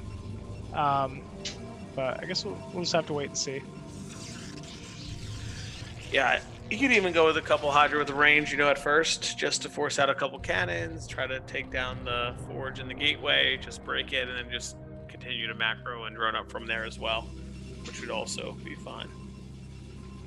Yeah, which is honestly one of my favorite ways to play it. Everyone, especially if you show a Hydra Den early, they love to play a little scared. They have to, because they're essentially blind in this matchup PvZ once the scouting probe goes out in the center. And yeah, we see a great reaction here from Jaeyun early on. Already 3 cannons underway. Hydras are being rallied across the map, though. And a 4th hatchery already down, so this isn't just, standard 973. We even see speedlings from Avi-Love here, so this is a little different than your standard 973. Yeah, it looked like 10-5-2 was his drone splitting, so he's JY doing a great job using the Sair to see that there are a bunch of Hydra. He does have a good number of zealots, though, so this should be able to help tank against the Hydra. But here we go. We're going for this bust anyway. This was range first by Avi-Love. He was using the range to try to poke those cannons down, but very easy Zealot probe pull out of Jaeyun. And I want to say off the bat, any attack is thwarted, especially once these next cannons get up. Corsair out on the map, looks to be picking off an Overlord. And Scouts, basically the lack of drones. But we have continuous Hydra right now, Machine. We have a lot of Hydra committing here. Another whole round of them. Yeah, I mean, you know, we said it before the game started. The choke is a little odd. It can be difficult to honestly just place enough cannons versus mass Hydra timings on this map. So maybe Avi-Love feels like he just regroups and commits to another timing it might be able to bust. We'll have to wait and see. Yeah, I am a little bit concerned about that move, only because JY has been really good about producing Zealots. He has his speed upgrade on the way, I'm sure. You know, he's looking very healthy probe count. I'm sure we're going to see, I think already have seen some of that gateway explosion here is more right now. He's going to be on 6 gate, so we'll see if he's going to go 6 gate expand, or is he going to go 8 gate heavy pressure and then a double expand behind it. I guess it'd be 8 gate, but we'll have to wait and see. We only see 6 gate, so. And Jaeyun's got to be careful here because Avi-Love did make a lot of more Hydra. So he does have a good unit count. So he doesn't want to be losing these Zealots for free, right? If he can keep them alive and match them up with the later army, I think it'll be really good for him and really strong. Yeah, exactly. You already committed on building so many cannons, you got to use them. That's kind of how I feel about it. You know, I saw that third base of Avi-Love again, Machine, and I only saw not many drones. Yeah, this is a very heavy committal here from Avi-Love. I don't feel like there's many Zealots anymore. I'm a little worried for Jaeyun now. Maybe he kind of underestimated how committed this was. Ooh, DT out though. I love it. But we do have an Overlord with 68 HP. Oh, Zealot counter. I didn't even see these little guys sneak out. Man, drones being pulled. And yeah, this is going to be it. I don't think he has Storm yet, Machine. I think that's what Avi-Love was looking for, to hit this timing prior to Storm. Zealots are down, and the Hydra are continuing to go forward. Probes are falling left and right. I think we might see a bust here. He's on top of the cannons now. No way. Pushing in. Oh, probes being pulled, though, kind of blocking. One Templar goes down. Ooh, man. Wow, well clean by JY. Those probes did work. I was concerned when I saw how quickly those Zealots went down. Not I was concerned. Cannon range. That was definitely concerning to me. Yeah, I was definitely a little worried, and you could sense the hesitancy on, you know, from Jaeyun as well. He did lose probes, remember, so it's not like, oh, like big sigh of relief, game's over now. Like, he might, you know, he still has potential to lose this if he doesn't get any storms up. He has that Templar. Storm should be here now. He should be ready to use it. Another DT. I don't know. He didn't kill the Overlord. I feel like. So I'm wondering if he'll wait to storm it, but no, he uses the storm there. He did get a lot of damage. Still no natural gas here from Avi-Love. I think Avi-Love is pretty committed at this point. Yeah, I think you're right. Jam can't be taking these trades. Can't take these trades. He needs to just keep home, get up his unit count, get the storms out. Let Avi-Love smash into him. He really has no choice at this point. Yeah, that's very true. Just build that Templar count up. Forge will go down, which is a little annoying. And here we go. Avi-Love trying to commit. Barely getting within range of those cannons. And yeah, we're going to need some big storms, really, from Jaeyun to kind of save this. I hate to say it, but I would love to see... Oh, huge storm. Great storm. I'll say I'd love to see another cannon or two just because, but it looks like he is going to hold anyway. Yeah, that was a huge, huge storm to kind of top things off. Hydralisk still being rallied in, though, off this 3 base from Avi-Love. But still, you know, for every one of these Hydras, it's not a drone, right? Like Avi-Love is completely committed, as you've mentioned. So he really needs these trades to go very favorably from now on to kind of hold. Yeah, the longer this goes and these trades keep happening, the better it's going to be for Jaeyun. His probe count has probably been getting healthier. He's able to produce probes while he produces units. You know, Avi-Love is only making Hydra. And I think this is going to be the push through that he needs. We have 2 drones. This isn't at all what we arranged, young man. GG. Called from Avi-Love. What a fun game. You know, good. Sometimes you got to take those risks, right? And I like that from Avi-Love, that he is confident enough. He can say, you know what? Let's pick Sylphid. I'm gonna do my 973. Let's put some pressure on it, and we'll see how things go. And there was definitely those moments of you know, where the tides could have turned one way or the other in that match, but ultimately Jaeyun kind of holding it down, getting the cannon count he needed, eventually getting some storm, doing some great counter harass with some zealots as well. That, you know, fun series between those two. That was very well played by both players. I agree. Avi-Love went for it. He did get very close in that first Hydra bus. I was concerned for Jaeyun, but he pulled his probes really well. And then he was able to secure the win there. So well done, well played by him. So who's back up? Who are the Terran going to send out? Will it be Nas' teammate, Maars, or will it be Ultra? You know, I really want to see Maars play, honestly. I think he's an up-and-comer in the NA scene. Really polite young man, which you know, I always like it when the good players are actually like good people too.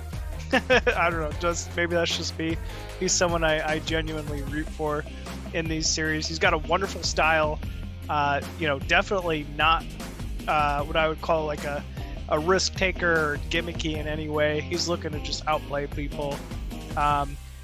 And yeah, you know, unfortunately, he's going to be going up against kind of the guy who helped bring him into the big NA fold. I feel like he's played a ton with Jaeyun and all facets of Brood War throughout the last few years, and you know, Jaeyun's in a way someone who has taught him quite a bit. So you know, we got the typical student versus the master scenario here, and I'm interested to see how this one goes.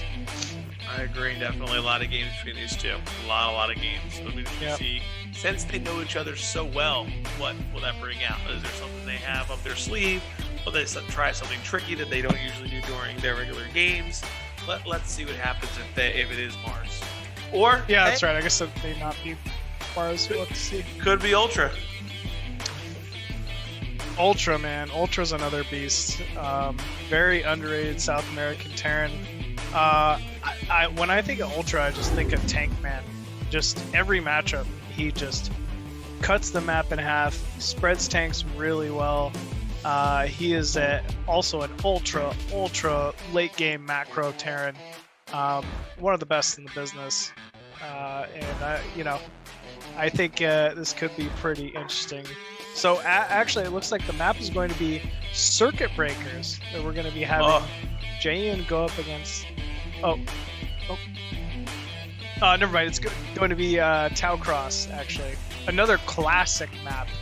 One of my favorites.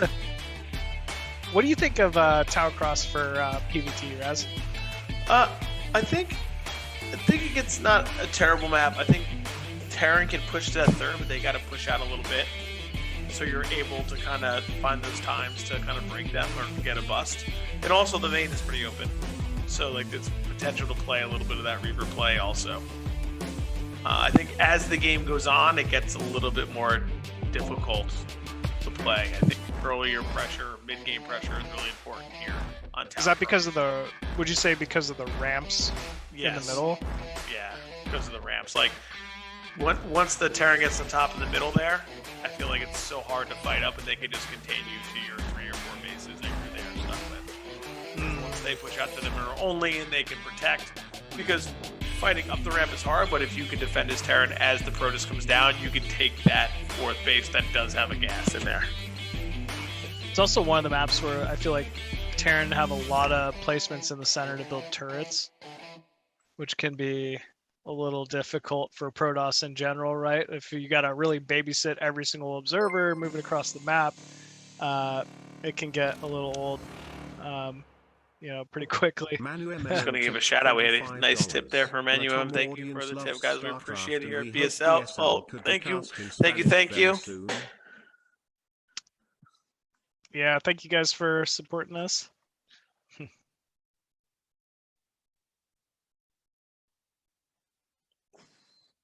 All right, so we do have Maars coming in hot. He is ready on Tau Cross. He said that he is going to take down Jaeyun.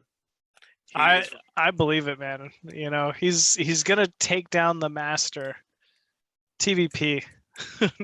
I think this is gonna be an interesting matchup, honestly. Like I said, they know it's one of those things where they know each other so well. There's got to be some kind of internal mind game going on between these two right now. And all right, folks. Without further ado, we are ready to get into the game here. Jaeyun vs Maars on Tau Cross. Will the Protoss pick up their first point tonight? And spawning at that mid-left position, the red Terran from NA, we have Maars. Top right, an NA staple, we have Jaeyun. Two guys, both play at Nas as well. Teammates, ready to battle it out. I am excited to see what both players decide to go with and what they choose here. What do you think of these positions? I think these positions are probably are honestly just fine. Like I said, I think as the game goes on here for Tau Cross, things get harder as the game goes on, just because of the middle with the ramps and things like that. Well, not ramps, but bridges, and just fighting out. I think it's gets a little more difficult as the game goes on. So I think pushing towards Terran as they get to their third is going to be really key here for Jaeyun if he can kind of get some of that bust potential. One other thing I always think about on this map is there's an area above your cliff at your natural for tanks to be dropped on. That's never fun. Never fun. No, I agree with that. Yeah, especially in this matchup, it's very noticeable. TVP, I feel like. So standard gateway going down in the main here for Jaeyun. Barracks down in the main for Maars. This isn't going to be anything funky like command center first or Nexus first. They're just looking to play a pretty good game against each other. Gas in the main for Maars as well. That would indicate a fairly quick factory to follow it up with. I'd be interested to see what Jaeyun goes with. Is he going to go with the Zealot first, Core Zealot, or he's just going to go with the Straight Goon after the Core and play for an early Nexus? I feel like my tiny Zerg brain says there's no ramp into the main, so probably Zealot's more common here. What do you think? I always prefer the Zealot. I think it's good just to make sure that Terran has to put down a bunker, forces out a couple more Marines, makes them play a little more honest. But I do know Jaeyun does like a lot of those times, those 19 Nexus, 21 Nexus, so we'll see what he goes with here. Jaeyun can be a greedy boy. Yeah, we do. It looks like one Zealot is moving across the map here for Jaeyun, so looking to at least play a little bit of pressure, maybe get some scouting info more than anything else. Factory down in the main for Maars, 2 pulled off gas, so this is looking to be just a standard fact expand here out of our NA Terran. We'll see how much pressure Jaeyun's going to put. If he's just going to try to get that Nexus ASAP, or is he really going to get that second Goon and kind of keep going? I've seen other pylons. We're probably going to see another Goon with a range here. So pretty standard with some pressure here in the beginning. Now let's see if Maars reacts to this Zealot right away. One hit, 2 hit, good micro by Jaeyun. Ooh, really good control. Oh, no. Very good control. Mars taking 2 hit. a lot of damage on these Marines already. Yeah, they Every are one of bruised. these things that are softened up, these Dragoons can just come in and hit. Okay, good micro between the Sim City here. We see a Vulture on the way soon. He's coming back up for some more damage. The Goon is coming in behind. Let's see what happens. It's really just kind of luring these away so the bunker can't get up at the natural, which is very nice here from Jaeyun. Maars starting to stack some serious minerals. He needs to get his command center down pretty quickly here. But man, this one Dragoon just killing off all these soft units. Poking away, poking away. Ooh, not a second Vulture, just gonna go for the tank. Gotta be careful here. Second Dragoon coming in.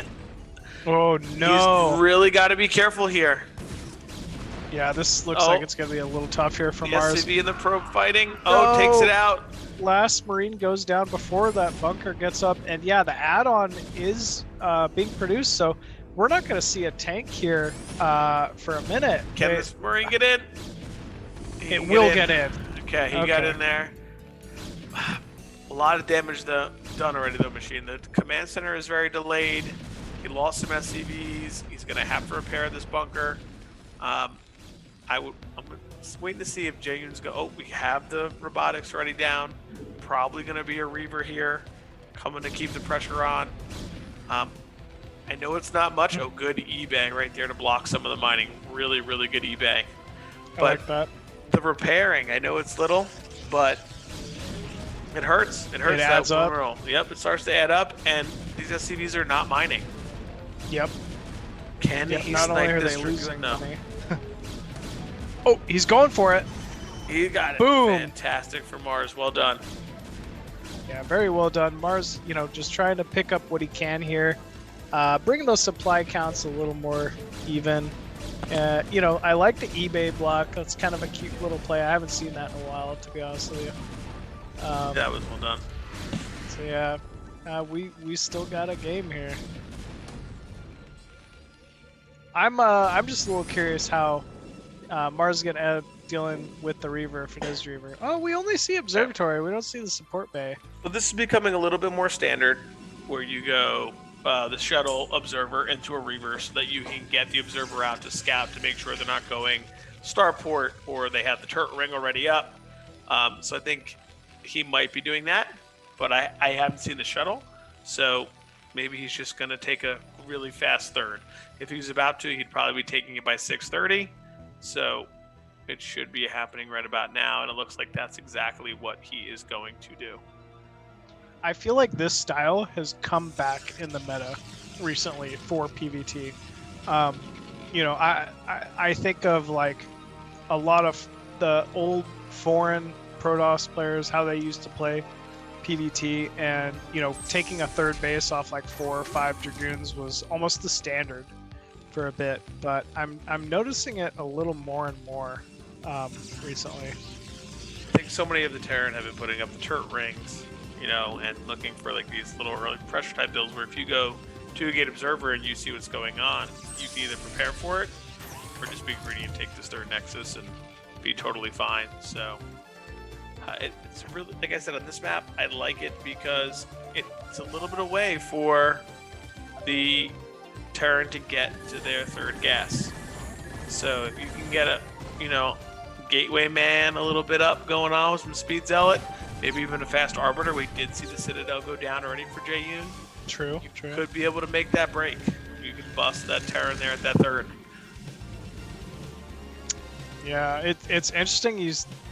Because we do actually see the tank set up in the main with turrets, with early siege. I feel like Jaeyun's getting some payoff for this opener a little bit right now.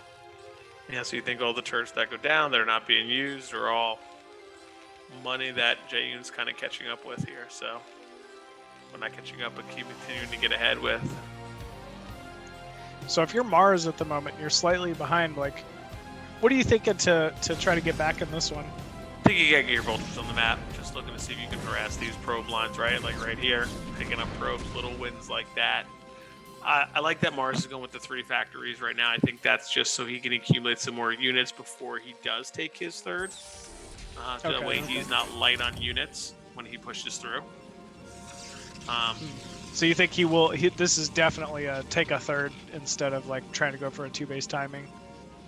So far, it seems that way.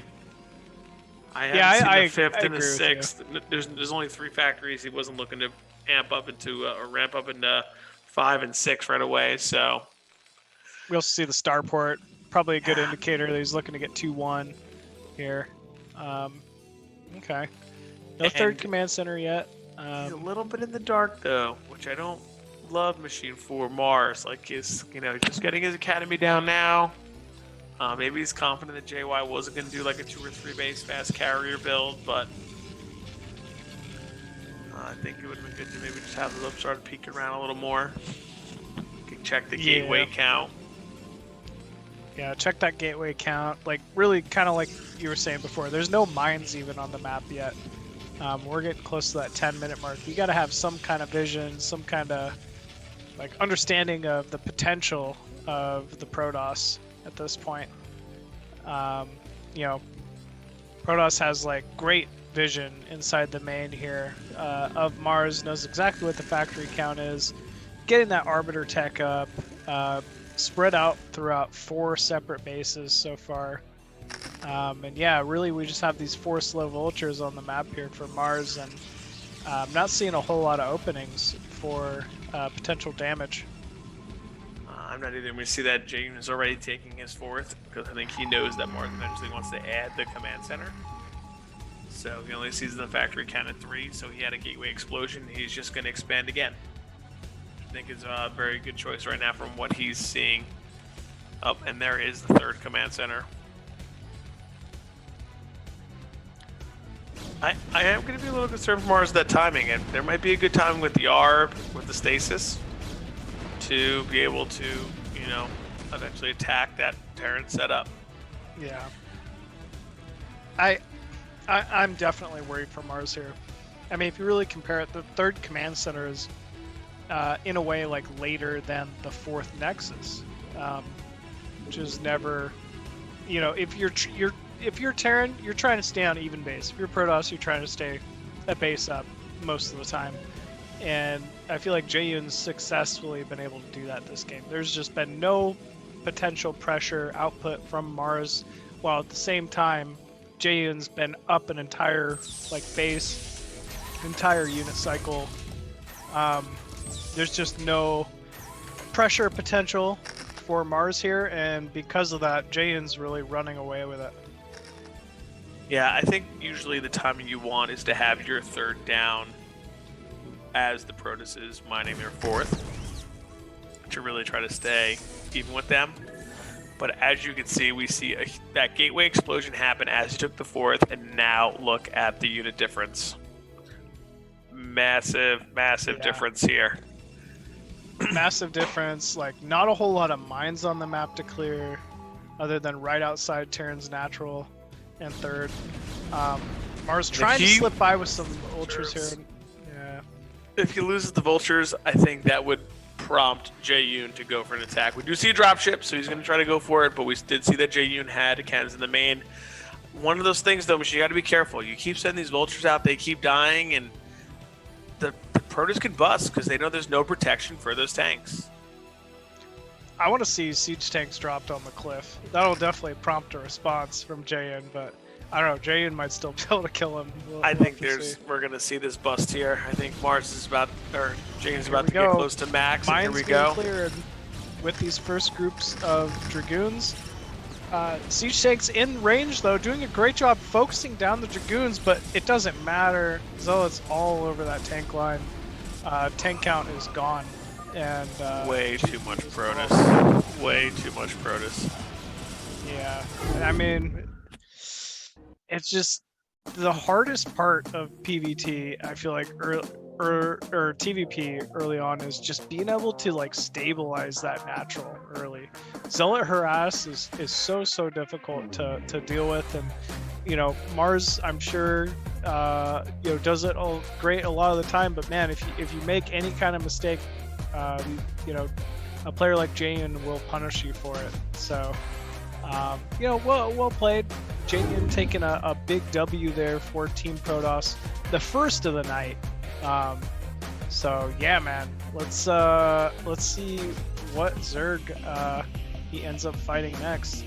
Well, I think we have Hawk down right and Avi-Love down, so there's not much of a choice left. I think we're gonna have Jiren here. I don't think they have much of a choice. I think they're going with him.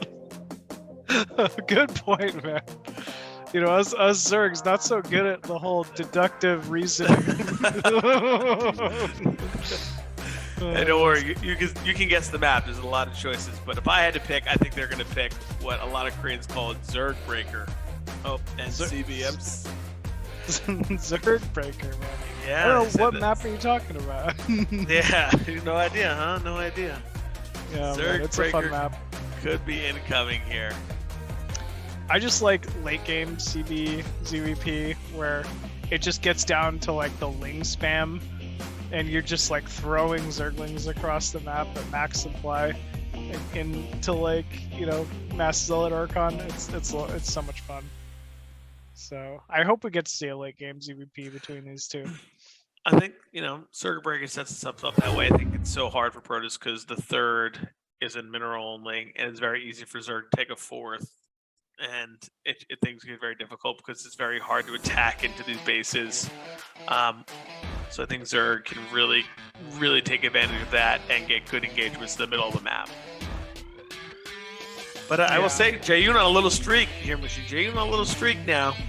I mean, he's definitely the kind of player who can streak in series like these. He's a strong Protoss player. He's been around for quite some time. He's very practiced, very methodical, and I guarantee you he's got a plan for PvZ on Circuit Breakers here against Jiren. Yeah, it's a very well played map too. You know, it's a lot of maps been around for a long time, so I think it'll be interesting to see what both players go with. Curious again, the Machine, will it be Forge or will it be Gateway?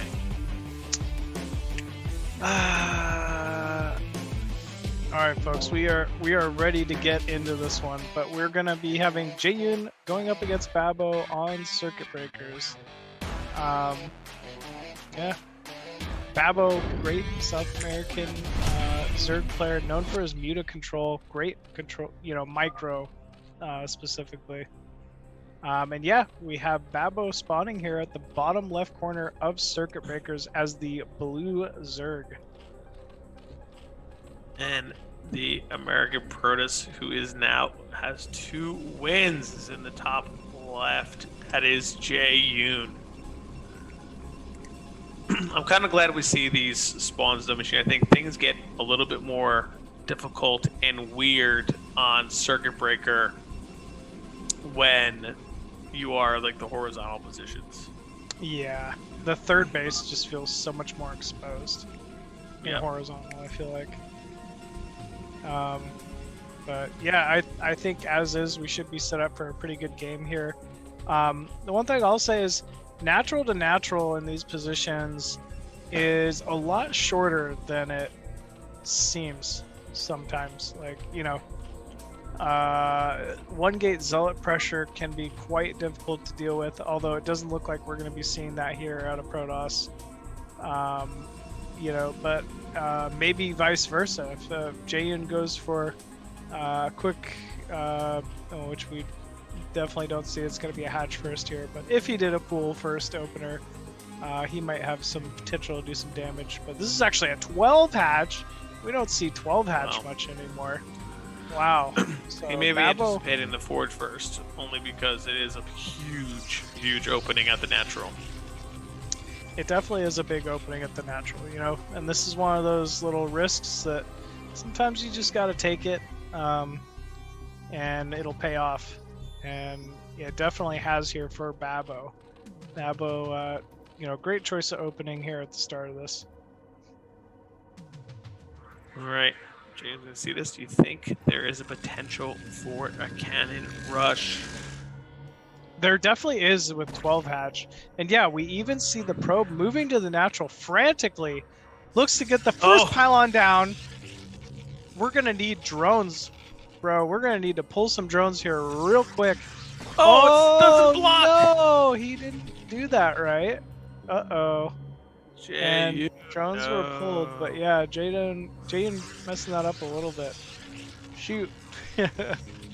So no cannon rush. We're just gonna be going into a standard Nexus before cannon. But Babo's got to be feeling pretty good right now. He only pulled 2 drones to deal with that fake cannon rush. And yeah, he's got so many drones here early on. Yeah, definitely playing a bit greedy. But he can, and he sees that his forge first, and there was the cannon rush was pretty much stopped in his tracks, so he should be okay. Ooh, taking another natural bottom right. I really like this. This is more for the kind of turtle style, like, you know, slowly grab a 4th base off Lurker, ZVP. Less common nowadays, but still quite a strong style of Zerg to play. And we'll see how Jaeyun ends up responding to this. Yeah, I think this is always, a difficult style to play against. You got to be careful with your units. And if you know it's going to be that Ling +1 carapace style, you need to make sure you're hitting your +2 attack before armor to really combat it. If it is that 4-base turtle style drop play, very good against it. Sarah play, making sure you're picking off overlords, all very strong. So Yep. We'll see what Jaeyun decides to do. Core almost complete here at the natural. Babo, with that quick 3rd hatchery at the bottom right. Just really working on that drone count at the moment. We're not seeing any Zerglings, and there's no real reason to make a ton of Lings at the moment other than just maybe some safety Lings against 1 or 2 Zealot pressure. Layer down in the main. Wow, very quick 2nd Vespian Geyser here out of Jaeyun, looking to transition into some kind of heavy tech play. Yeah, I don't think we saw +1 spinning for Jaeyun yet, so it looks like, especially that early 2nd gas, we might see some Sair DT type play. We'll see if he's going to transition into that. Ooh, Zealot moving out to the 3rd. This is going to deny a bunch of mining. I like this from Jaeyun. The big issue with taking a 3rd so far away, I mean, it's exactly like you'd think. It's just, can you defend it? And your rally from your main and natural is so much further when you take a further 3rd base that it can make, defending a single Zealot a little difficult. Wow, big overlord pickup. Yeah, you saw that, right? I was like, okay, this Zealot's gonna get cleaned. But that first overlord supply blocking and make things difficult. I'm gonna make sure that next double Stargate. I was really wondering if it it was double Stargate, and he didn't. It looks like he was smart about it and didn't show it either. So good on Jaeyun here, really with the mind games. 2 Stargate, if it goes unscouted, it can just end the game. Oh no! Oh no! Oh no! Stop blocking! No. He didn't block it. Uh-oh, this is gonna get scouted. This is definitely get scouted. And there's going to be a lot of damage. Oh, say, what is this? Jaeyun, you tricky man. Yeah, good pickup here from Babo. Really just kind of keeping Jaeyun honest. Wall was not complete.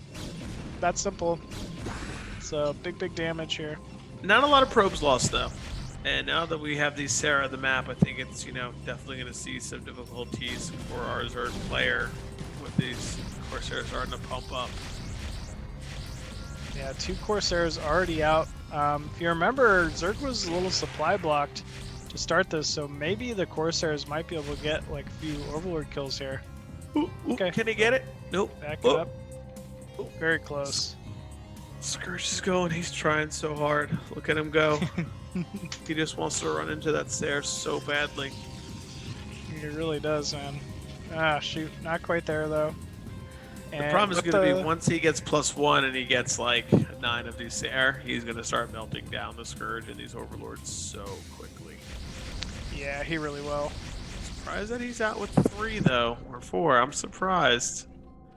Playing with a little bit of fire. Yeah, Babbo doing the right thing and actually Oh. moving up above. Ooh, oh no. 2 big pickups there. That really hurts with 2 port Sarah. You need, honestly, that 6-7 Sarah count as quickly as possible to truly stay in the game and be able to put any kind of pressure on. Now he's just kind of delaying Jaeyun's push with these Corsair. Yeah, I think you definitely don't want to give those up too early. It definitely makes things a little bit harder. But like you said, Machine, once he gets that Sarah count pretty high, even these 1 spore will not be able to stop the Sarah from killing the overlords. Just kind of tickles the Corsairs at that point. You know, if anything, it's like it's almost convenient that they stack all the overlords on top of the spore. Pretty much, they're like, thank you. They're all together, 1 spot. So we have Hydras in production for Babbo here. Looks to be taking his 4th as well. You know, he's about 15 supply down-ish from our Protoss player here, but still, you know, making some really great choices, scouting out, making sure Jaeyun doesn't have that 3rd. And finally, this little Corsair hit squad from Jaeyun looking to do some damage. So one thing Zero pointed out was the early robotics facility. I'm assuming we are going to see some type of DT drop so that he can keep clearing the overlords in the main while the DTs wreak havoc there. It's right really wonderful playstyle.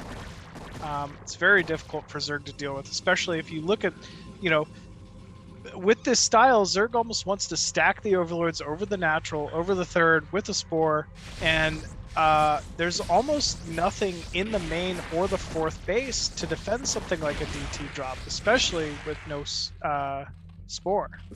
Wow, very good. Oh no! Oh no! Oh no! Losing those 2 That Sarah. hurts. Unlucky. They were hotkeyed together with the other group. I will say though, Machine, this is one of the harder things to do in PvZ is to have all these Sarah flying around, constantly moving them around, making sure they're not getting picked off and trying to pick off other things. Because while you're doing all that, you still got a macro. You still got to make sure you're taking care of the things back at home. So, Welcome to ZVT, Raz. welcome to ZVT. I'm just kidding, bro. You're right. But yeah, If our Sarah only attack ground units, yeah, right? That would be okay. then All right, we would should talk petition with- Dustin Browner. Corsair should also attack ground units. Why not? Yep. The shuttle might get picked. Yeah, this is not a good position for that shuttle. I don't think he even knows that this group of Hydra is running after him. He has cleared a spot to the main bottom right, though, so this is very droppable.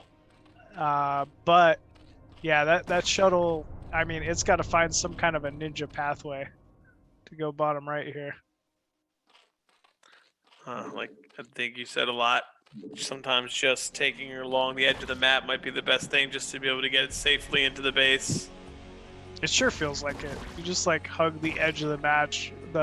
Like a lot of Zerg players just don't bother putting all their units up against the edges. Dragon finally getting to his 3rd base. Oh no, only 2 on gas at the natural. That's gonna add up. We do have a 3rd base though going down for our red Protoss. DT doing a little bit of harassment for those Hydralists, but nothing too major. Corsair's still alive. Zealots maybe moving out to the 3rd. And here we go. The shuttle is going bottom right. Somehow found that pathway, even without the Corsairs. So, wow, I don't know. That was a little bit of luck just making it through no man's land, but that was great. And you know he's not going to get the detection. He's not going to see it. Yeah, gotta get that spore.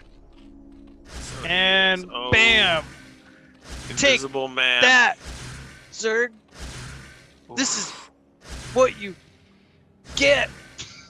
Oh All my the drones goodness. falling. Every Bottom right. drone down. All of them, man. Machine's laughing, but he's also crying on the I'm inside a little bit I am as a crying. Zerg player. So he may be laughing, but on the inside there are tears.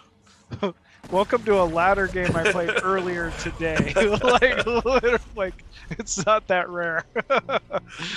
Oh man. So Avi, excuse me. So we Jiren. actually are gonna have Jiren cleaning that up. Babo, I got stuck up on Babo for some reason. Babo cleaning that DT up bottom right, still getting the drone count up at his 4th base. Hive is on the way, and that is really where Zerg is going to hit some kind of a power spike here. I think Jaeyun's doing a great job playing the map and being able to almost double Expo off that mineral only, taking his 3rd gas finally. Oh no, DT making it into the main here. This could be a little tricky unless it doesn't get seen. Oh. No. We're gonna continue Oh. killing all More your tears for our workers. Zerg players watching this again. Oh man, at some point you think you just get like a sunken each of those bases or something, but still doing a great job. What is that Templar doing there? It's like He's waiting for the drone transfer. Oh, He's waiting for see, the that's drone the transfer, Protoss maybe. mind working there. I think you're right. He is actually. He's The gonna load drones. up and kill some Because drones. he's been harassing the main, a lot of times there is a transfer to the 3rd. You want to have the Templar there so as soon as it comes, but Jiren is a step ahead of this and is sniping that Templar right away. So Wow, well done yeah, by him. Ooh, Zealot's moving on to that Spire though. We'll do a little bit of damage. It would be quite difficult to kill a Spire with just 2 Zealots. Or will it? He Am I gonna might. jinx him? He's probably going to get there with it. And the big issue is not. I mean, the Spire is a big thing to lose, but his whole army is moving. He's moving all the Hydra, which support the lurkers. And you and I both know when those lurkers have no type of support, they can get cleaned up pretty well. So we see another. So Jaeyun pushing in here. Some very good storms. Very Massive good storms. But the Zealots did evaporate at the end of it. There's only a couple lurkers left, but still, big damage done to both. And yeah, all the Corsairs just about falling as well. Shoot, this is really looking to be a little more dead even than I would have guessed given the start of that. Yeah, and we do see the unit count all of a sudden is almost dead even machine. That's very difficult for Protoss as the game goes. Yeah, it truly is. Protoss has to usually be up at least in bases or resources and definitely supply. But you know, I'm not even seeing Storm here. It's mainly a Dragoon heavy force. No armor. These Hydra are gonna melt right through these Dragoons with no armor. Oh, and that's exactly what we're seeing here. Those Dragoons just falling instantly, and Jaeyun's still only on the 4 base as well. I'd like to see him get a little more Zealot Templar heavy. I even like to see him start taking out some Reavers, you know, getting those into the game. You know you're going to need them as the game goes late because this is where the Zerg begins to really spike in power with this type of playstyle. They get to Hive, Adrenalings, they keep going with just non-stop units from 10 hatcheries that can hit all over the map. Yeah, it exactly. I mean, you just kind of get such a resource swell off that 4th base for Zerg. You know, without too heavy of a Archon force, Zerg kind of starts retaining map control. You know, and we're even seeing this without a heavy lurker force from Babo. Babo stocking up, you know, 2100 gas, and it just doesn't seem to matter. Yeah, we're starting to see him pull away more and more here as he gets through this base and just tears through. Jaeyun loses all these probes in this Nexus. It is going to pretty much be an unlosable spot for a Zerg player. Yeah, I definitely will here. A lot of lurkers, safety lurkers going down at the 3rd base. Big drop. Ooh. Come on.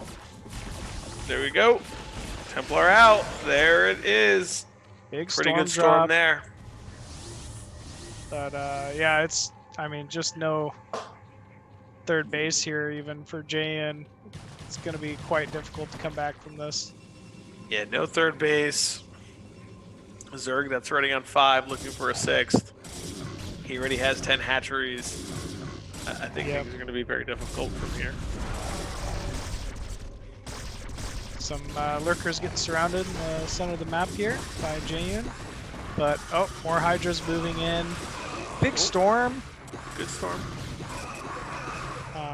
But yeah, this is just so much Zerg at this point. And even with inefficient trades, when you're on so many more bases than your opponent, it almost doesn't matter if you're taking bad trades, as long as you're kind of grabbing the attention of the Protoss's army at this point. It's really... With such a strong econ, you can just trade off the units, right? Like every unit that Protoss loses is more and more difficult, only being on 2 bases. Yeah, absolutely. And we kind of seen the flood moving in here to block off this 3rd, and this should be it.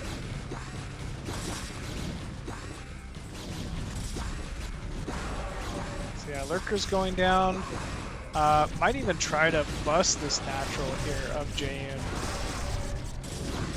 I think we're going to see the non-stop stream bottom right. Some kind of zealot drop. Oh, there's even a sunken this time, so it looks like Jiren is very well prepared here. And GG is called from Jaeyun, so Jiren will take that Zerg versus Protoss on circuit breakers against Jaeyun. Fun match, longer match, one of our longer matches we've got the pleasure of seeing tonight. And yeah, Jiren just kind of showcasing a little bit more of like an old school style on an older map, but he showed why it's just always been so popular to play on circuit breakers. Yeah, and I think it's pretty cool tonight. We have 1 player from each race still alive, and that's it. Ooh, that's kind of awesome. It's kind of exciting to see, right? We have no one really dominating the show. No races dominating the show. So next up, we have Ultra for the Terran. He's a fun Terran to watch. I always enjoy Ultra games because, I'm a sucker for long macro games, and he definitely tries to play those longer map styles. I'm going to call that he picks Andromeda here, by the way. It is like the most Ultra map I could think of. We'll see. We'll see if he picks it. But when I think Ultra, I think get ready, buckle up and prepare for like a 2-hour long siege tank, like turret nuke game. So we'll love to see a nuke. I hope we can get some nuke action here. Well, I don't think he particularly nukes well, but yeah, he could. He very much could nuke. Alright, let's see what Ultra is going to go with here. And he's going to be going up against Babo once again. Babo, I think he's for the most part just a very standard player. He's got great muta control against Terran. Ultra, very much a Terran that can play both bio or mech. Might have a more than usual love for mech in Terran versus Zerg. But we'll have to wait and see. And actually, I was totally wrong. Ultra's picking crossing field. So we'll see what he's playing there. Just like Andromeda, right? It's basically Andromeda 2.0. Exactly like it. I knew it. I knew it had to be Andromeda 2.0. Oh man, I really was like certain he was gonna pick Andromeda. It just seems like an Ultra map, but we'll have to see. Oh man. Gonna be interesting. Yeah, crossing Maybe he field. has something a little tricky up his sleeve for crossing field. I think crossing field is just a great Terran map. Like it's just a very dominant Terran map. Straight pathway across the map. It's like high ground to low ground.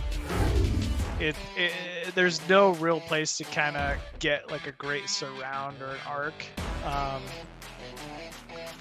Against like a big Terran like tank line or something like that. So I kind of like this for Ultra here. Right, here's a little preview of our map. A lot of pathways. Can really. Do you think mech would be strong here? I do. I think it can be very strong here, but I mean, bio would also be fine. Third is somewhat a little awkward and, you know, to get to, but it is on a high ground to low ground in the center. Makes it slightly easier to hold for Terran. So, and then, you know, for Zerg, where do you take like your third, right? Like, it's most likely gonna have to. Oh, well, I mean, I guess you take the back third, which is kind of free for both these races here, which is also kind of nice for Terran. You can kind of turtle on this map for that reason. I actually played versus Ultra in a LAN, the last LA LAN on this map, and he went mech against me. So kind of interested to see if maybe he replicates something similar here. Okay. All right, we're about to jump into our match. Here we go.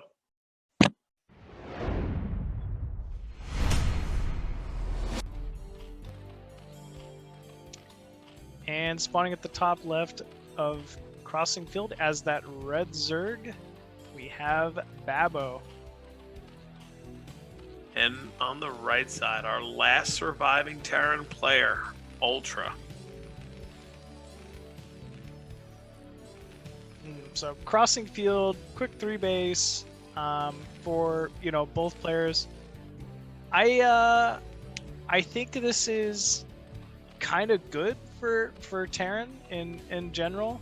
You know, Zerg really is going to start kicking off if and when they can secure that 4th gas. But I wouldn't really expect to see any type of early aggression from either player here. No BBS, no forward 8 racks, you know, no quick pool and, you know, overpool, almost like we saw Hawk do or something like that. It's a very linear map, and so things are easier to scout out, and you have also the bonus of a quick 3rd base. So like, it just doesn't seem to lend itself into being like an aggressive style of map. Yeah, I feel like as the game gets later, if you are playing bio, things can get harder with some of these chokes with Swarm and Lurkers. So maybe we will see Ultra kind of opt for that mech style, like you've said already. Yeah. Very, very true. You know, because it is so linear, like Zerg Swarm can be quite difficult to really handle on a map like this. I'll be interested to see if it's either 2-hatch opener or 3-hatch opener. That could be a deviation we see. And it will be 2-hatch opener. I like this from Babo. You know, it feels like Terran really has a much more difficult time dealing with 2-hatch muta openers versus 3-hatch. That hive timing is affected so much from it, and at the same time your output of you know, muta harass potential is reduced significantly if that spires a little later. So I'm liking this from Babo so far. Yeah, we see the first scout coming down here. Babo's checking it out. He is going to take a peek and look and find that he is taking an expansion already. Pretty standard play. I'm sure that's what he was assuming. Yeah, I think I would assume, you know, assume it on this map. It's almost a free base at that point. You know, what could Zerg do to really kill off that back 3rd here? Like, almost nothing. So, if anything, I feel like Babo's kind of feeling a sigh of relief a little bit, almost like, okay, nothing special's coming. Like, let's go ahead and think about getting that quick 3rd after lair in the main. Yeah, having that ramp and just having everything there is pretty good protection. You're easily able to take and secure that base, no problems. So we'll see how this kind of play develops out. He does hit a 2nd rack. It doesn't look like we're going to see any kind of mech play here, Machine. It looks like we're going to be having some standard bio play. Yep, standard bio, exactly. 2nd racks. It's you know, just as good here. I think it's he really what it's going to eventually come down to is the vessel count can be quite difficult to push into, even on a map like this. So, you know, even though he'll probably put a little bit of pressure on with this bio, but he knows he's not going to really be able to prevent Zerg from getting that third gas early anyway. How do you feel about some drop play here as Terran? Are these Zerg bases susceptible to some of that play? I mean, I wouldn't drop if they open Muta for sure. I think if anything that it's less susceptible because, you know, Zerg just has to kind of stay home with their Mutas and they're fine. Whereas other maps, you're almost like rotating between your main, your natural, and your third base with those Mutas to try to hunt around and sniff out drops. Here it would be very simple to defend drops. Okay. I don't want to say very simpler, but simpler. We have the first bio move out here. I think just Yeah. forcing Jiren to put down some sunken colonies and use some drones, but still on 2 bases. Still on 2 hatch play here. Also 3 sunken colonies, so definitely he seems a little afraid of this bio timing. It's obviously going to be, I think, more than enough sunkens to handle this bio move out, but what it is doing is delaying his own third base at this point. Yeah, I'm surprised he put down 3 for that force, but maybe he feels like he needs it. Yeah, mutas are almost up, so I think he would have held with just 2. But maybe just playing safe. Feels like he's the better player and just wants to get into a game with Ultra. And it seems like Jiren was trying to do some sort of counter attack, but Ultra had it already covered with his Marines and SCVs on the ramp. So nice hold, making sure he didn't get any kind of damage done to him. And the Mutas are finally out. Let's see how much damage he can get done with them. He knows this Bioforce is in the middle of the map. Oh, a little bit of a miss rally over those units, but does group the Mutas up, and now he'll be looking for any kind of stray Marines or medics sitting out on the map. Ooh, good pickup so far. Do these Marines have range yet? I don't know if they do. Oh, it's still blinking. Ooh, still That blinking. makes it very hard to engage these Muta at times. And now this is just pure Marine, no medics. They are Big falling splash. good shots there. Well done. Wow.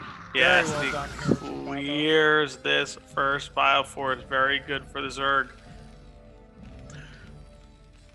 Still no third on the way, but I'm sure it's going to be... There we go. Third just now going down here for Babo. Ooh, picking up a couple SCVs there, delaying some turrets. And yeah, this has all been great damage here from Babo so far. Yeah, I think he feels very comfortable now that he has taken out that first little Bioforce. He can just kind of take his third safely and kind of get moving from there. Yeah, he's definitely got to feel like he has map control at this point. I mean, really, the next question is this Hive? Is this, like, Lurker? Is this just Mass Muta? You know, what are we doing here? And, whoa. Here we go. Looks like he's going to dive in here. I mean, this is a sizable Muta count, so he could get it done, possibly. We'll have to see. Because, really... The other thing about this map is that back right base is so far away from even your natural entrance that it's really cumbersome to have to run Marine and Medic all the way back into the very bottom of your main to defend it. And we see that Ultra's trying to get a star put up with an academy. I wonder if we're going to, an armory. I wonder if we're going to see some sort of Valkyrie play out of him right away. Ooh, that could be nice. I think this definitely calls for it. There's still no Queen's Nest on the way, so Hive is going to be a ways away.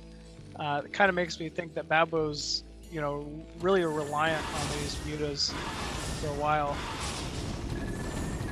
Ooh, great repair right there to make sure that that turret doesn't go down. And ooh, a little bit of miss micro there. Picks off a Muta. Yeah, ooh, another Muta going down. Oof, that's big damage here, and you know, finally it's starting to swing a little bit more towards Ultra. Ultra looks like now he's got a good enough turret count that he's not too afraid of what these potential mutas can, you know, do. So he might be able to get out on the map now and apply some pressure of his own. Yeah, I think he's really coming into the game now, getting those 2 starport up. We'll see if he's going for Vessel or if he's going right into the Valkyrie build to kind of take out the Muta. A lot more Muta produced here from from Jiren. Yeah, I mean, remember we have that 3rd gas now, so there's a big potential for a Muta swell. You know, should Babo choose to commit to it. But actually, you know, just the one group so far, keeping control in the center of the map. Probably droning behind this, or I think the Muta count would be a little higher. First Valkyrie already on the field. And wow, more big pickups here at the bottom of the ramp from Babo. Not even afraid of this Valk. Wow, but starting to take some significant damage. Oh, the Valk's almost gone. Oh, snipes it. Well done. Wow, very well done there from Babo. Showcasing some pretty excellent Muta control. Zerg Evo Chamber is probably researching +1 armor at the moment, and we have Hive just complete, so most likely going to be seeing some, you know, Defilers and a Defiler mound here shortly. Yeah, I think that's up there. It is already going to be getting into it. Lurker count is building, and this is not tanks, so really it's going to be kind of on to oh, it is tank, never mind. There is a single tank moving across the map here, 2 port as well behind it. So the one thing is that if those lurkers don't unstack, he could lose a lot of lurkers here to a single siege tank. So he'll have to recognize that this is siege tank pretty quickly. Creep colony going down. Here we go. Tank sieging, targeting the lurkers. But we have a counter at the 3rd natural over there. Just a Muta counter. Ooh, I like this counter here from Babo. No turrets in position quite yet. No vessels out. Obviously, the Valkyrie is all the way Stopping across the the map. reinforcements. Ooh, big tank pickup as well. Valkyrie running home, but I mean, Ultra's kind of committed at this point. He's really got to clear this sunken line as quickly as he can and you know, do some damage. Can he buy enough time by keep making these sunkens and kill the command center and then get his Muta home? I feel like between the Muta and all the lurkers at his natural, he should be able to take out this little Bioforce here. I bet he's got a Defiler on the way with Consume, and it's you know, only gonna be a second here before he's able to hold this no problem. It's only 2 tanks, so the Sunkens are definitely buying plenty of time. But Defiler is just not quite out yet. We're seeing these Defilers are here now. He's buying time by making more and more. Yep, Lurker's Sunkens. down He's at the holding natural. on. We got these vessels. Are they going to come across? Or we're just going to hold here. Consume is up, and here's our first swarm. I like the swarm. It's good placement right next to the tank here, so he'll end up picking up that tank for free. And suddenly Zerg is on a very secure 3 gas. Like, there's just no more pressure potential out of Terran until that vessel count grows. So Babo should be thinking 4th base ASAP. And I think he most likely will here. Oh, almost Ooh, gets very that close. vessel. Oh, can he That's come nice back in and try. snipe it? Ooh, he might be able to actually. Might be able to right Focuses here. it. He has an irradiate. He's not using it. Oh, maybe it's not upgraded Whoa. yet. Yeah, it might not be upgraded, but He might not have that irradiate yet, which I'm surprised because he has 3 gas. either way, huge damage from these mutas. And even though they're low, I think, you know, one nice thing Zergs can do is just kind of put them on drop patrol. Let them, like, regen some HP there. Nice swarm move out once again. I think Babbo is really just trying to clear space to take a 4th base. So we'll probably be seeing a drone head to that bottom left expansion here shortly. 2nd Evo chamber. Not a whole lot of drones actually at the 3rd base, I'll say, for Babbo. Or even in the main, I just realized. You know, a little heavy at the natural expansion, but it's kind of got to replenish a drone count in there, it seems. We see Ultra doing a good job, kind of fanning out some units all over, looking for that 4th base, making sure he's denying it, because he knows right now he's on even base count. It's really, you know, the pressure isn't on him to go find that 4th. So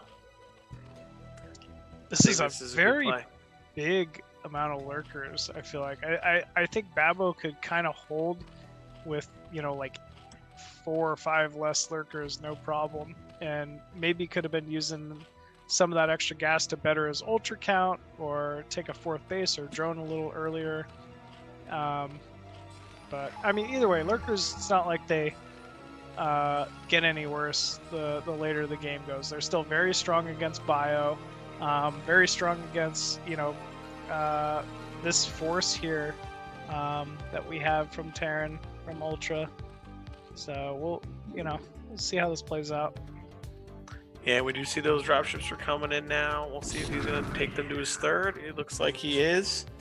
Saw a little scan there, kind of getting the attention. Oh, this could be a huge plague. Oh my goodness. Wow, that was a massive plague. Is massive. 3 science vessels and probably 25 units worth of bio.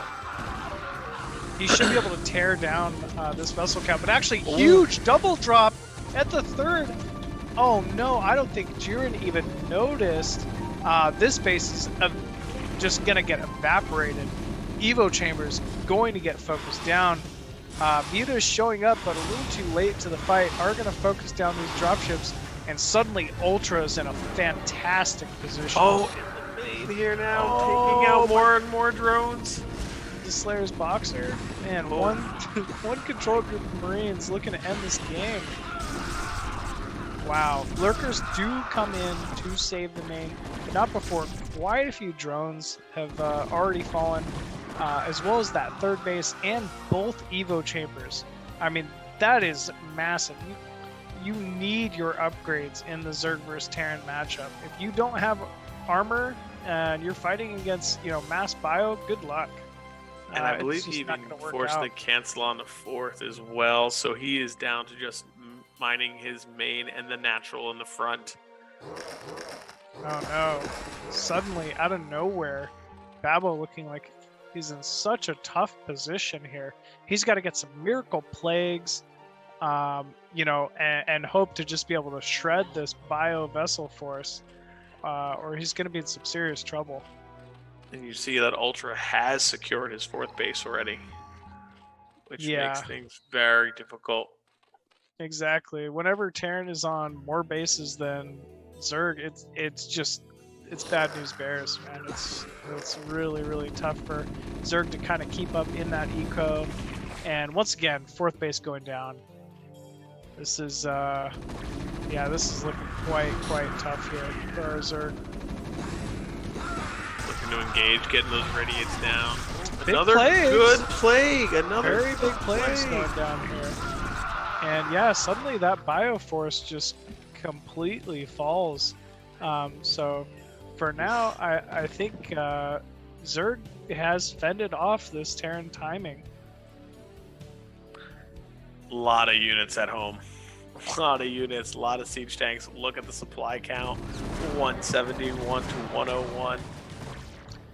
Babbo, I mean, he's got to get something done. I think he knows it. A 4th is just too far delayed.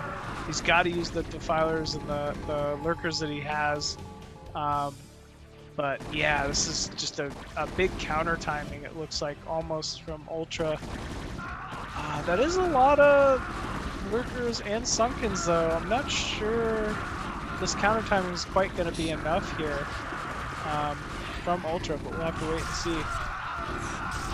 Just fighting all over the map right now. Oh no Swarm though. Okay, Swarm did go down. So yeah, this will be stalled momentarily here. Babo really needs a big plague. It was like, And I oh, think- is he gonna get it? Here it is, another bun. Oh my goodness. Most damage done has been by the Defilers. The Defilers, man. Yeah, they've been Defilers the just- MVPs this game. Putting out thousands of damage. Ooh, Muta sense blood too. They're gonna come Oh, in here. here they come. Go! Oh Here we my go. goodness. Oh, all these vessels are dead for sure. These are gone. Oh my goodness. And Ultra taking the mineral, that expansion right there in front. Yeah, there's there's Jiren. just nothing Jiren can do about it. It feels like, ooh, big movement coming here from Babo, but there's just so much bio, and it's so well upgraded. Another base taken. Oh no, Muta flying in here to fight. It's just not enough. It really looks that Ultra has taken a real good hold of this game, and he's securing everything, just taking bases, pushing his army all around the map, making sure he's using the irradiates to kill these Defilers. I think the big turning point was that drop. That drop really hurt Jiren back then. I think he really had to struggle from there, but I mean, let's see if he can do something here. Before that, Babo's Muta, if you remember, were just like doing so much damage, picking off vessels, delaying bases, killing bio timings, and suddenly, like, the two dropships, man, they just turn the tide so quick. Let's see if we got another massive plague or what. And take that, 6 Marines. Boom. We've seen so many good plays we're just expecting. Oh no, another drop. Oh no. The dreaded dropship. Zerglings coming into the main here, but not before quite a few drones in the Spire have been removed. Zerglings are falling still, though. Dropship trying to get killed here by the Scourge, but does end up being saved. Snipes the spawning pool. Oh, that hurts. You need Zerglings late game ZVT. So Babo's still in quite a tough spot. Ultra kind of just displaying dominance here, taking the entire map against Babo and not rushing into things. He really wants to make sure he has full control of this game, which he absolutely does. Yeah, I mean, his economy is just booming. He is just taking every possible base. Is he taking Zerg's 4th too? He is taking Zerg's 4th before he takes that other bottom middle base. He is just said, I'm just going to take this one as well. And Zerg is going to come up and see this. Oh no. Oh, that drone is so upset. So rude, man. So rude. Oh, another big plague though. Yeah, huge plague on a lot of vessels. Swarm going down, but unfortunately it's countering because of that Firebat. Firebat's getting under the swarm, doing some good damage to those Hydras before they're forced to back up. And Babo he's fighting for his life here. Yeah, and all 4 dropships Quad worth of drop. units coming. Oh my goodness. But I think Ultra knows, right? Like, he doesn't really have to do much more. As long as he holds these bases, doesn't ever let him get a 4th, the game just ends. Yeah. Oh. Yeah. And we Nice see the pickups GG once there. the dropships are coming in. Well played by both players right there. It was a very good game. Very good game. Yeah, I was definitely happy with that one. I felt like Babo was in the dominant position early, but man, Ultra really able to flip that on its head with the double drop, which you called out, I might add. I really thought the Muta would be able to, handle a drop defense a little easier, but obviously easier said than done. It's those drop ships are slippery. They can get bio forces in very quickly. Definitely tough. All right. So we have our final match. We have a Terran versus Protoss matchup here. Now, Machine, I know you keep saying Andromeda as a map, but I don't see that in the map. I think the last map is Medusa. Oh, it's not in the map pool. I thought it was for some reason. Okay. Yeah, I think our last map here is Medusa. Medusa, man, for PvT. That's gonna be pretty interesting here. I want to just say, like, I think Tech is kind of the dark horse of NA. He really gets overlooked a lot of times, but man, he is a very strong, very solid Protoss. I love his PvZ style. I think, you know, he can even come close to giving players like Hoya and DeWalt a run for their money in the PvZ matchup. So this is going to be a fun game to watch either way. Yeah, so I haven't seen a game on Medusa in a long time, but I will say the most popular Protoss versus Terran build back in the day, because the way the openings are in the base to the mains, was the 10-15. 10-15 high pressure, try to snipe the first tank and bust in. That used to be the way it used to go. But I don't know, that is definitely not meta anymore. But we shall see what Tech comes up with, because I do know sometimes even in PvP he does like that fast double gate so he can get pressure on the map. So we shall see what happens. It'll be interesting. 10-15. I hope we get to see it. I don't know, Terran. A lot of times these 6-fac pushes are strong because of the temple. If you can get to the middle and you can bust up that temple, you can get onto the Protoss high ground. And then it is very, very hard to fight them while they're there. Extremely hard to fight the mech army. Is there any potential for like a cannon rush behind the main? I don't know how crazy Tech is feeling, but if he's getting freaky and wild on this this night, in the morning, early morning for some people like Zero, then we shall see. All right, here we go into our final match to see which race is going to be our winner tonight. We have Tech versus Ultra on Medusa. Here we go.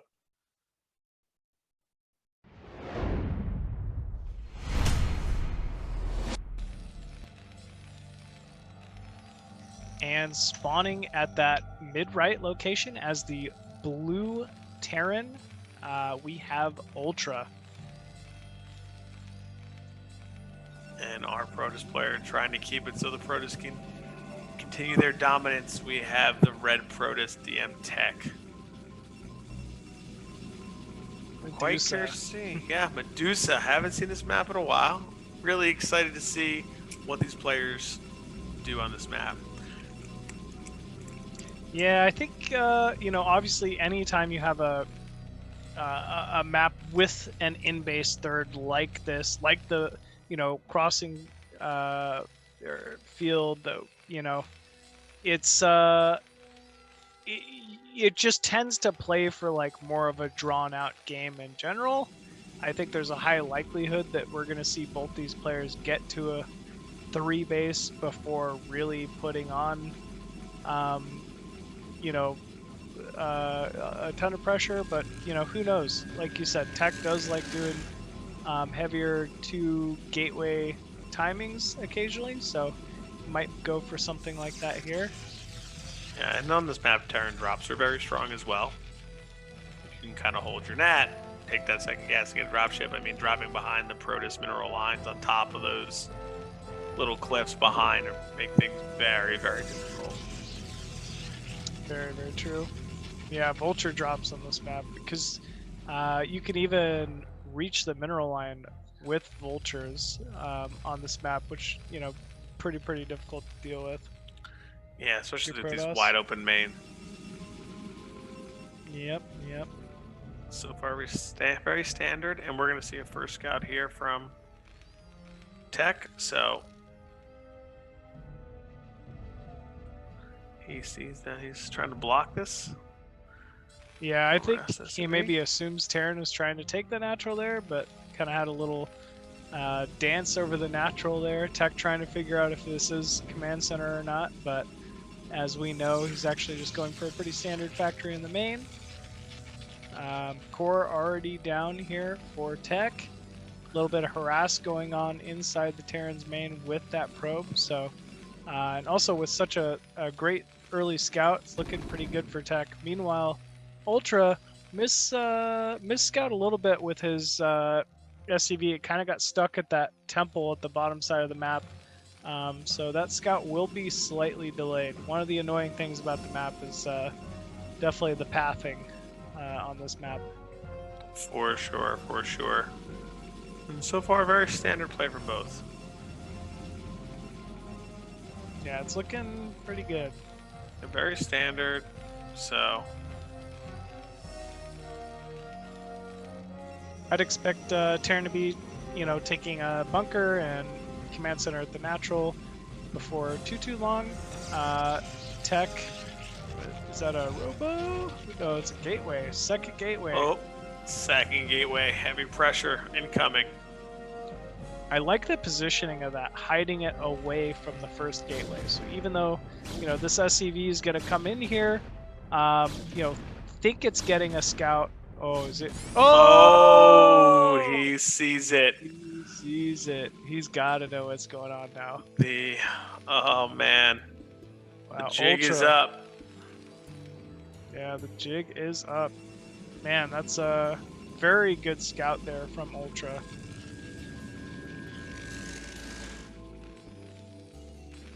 So we're definitely going to need a bunker.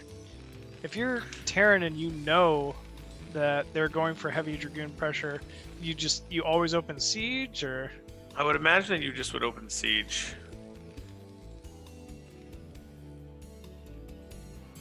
Well, I That think that's way. what we're seeing here. That way, you know what? You don't have to risk anything. You can open siege. A lot of Marines. Is he gonna push out? Maybe he's just afraid? Is he gonna push out? Looks like you're right. This does look to be some kind of a push out. Maybe not the right build to push into. He did see the second gateway. Maybe he didn't click on it and thinks it's a robo or something. I'm not sure. Maybe, I don't know. Oh, it's getting trickier and trickier this game. Wow.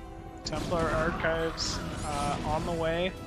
First of the Marines being picked off, and actually, Terran being pushed back here. Definitely didn't expect to see 4 Dragoons. Oh, it connected? Wow, big connection. Oh no. And yeah, suddenly once again, Tech being pushed back here. Oh, but still, He's gonna get this tank. Join the fray. Yeah, tank's think down. Marines down. It's getting interesting because he did go mines, but he sees a ton of Dragoons. So, will Tech just use his Dragoons to just run through? He could do that, that'd be great. He can clear some of these mines for the DT. Can he do another one? Oh yes, very well done. Oh my goodness, very well done again. Incredible control here. Wow, fantastic control. So you called it. He knows he's got to clear these mines. And not a single one has hit since he started doing the Dragoon control.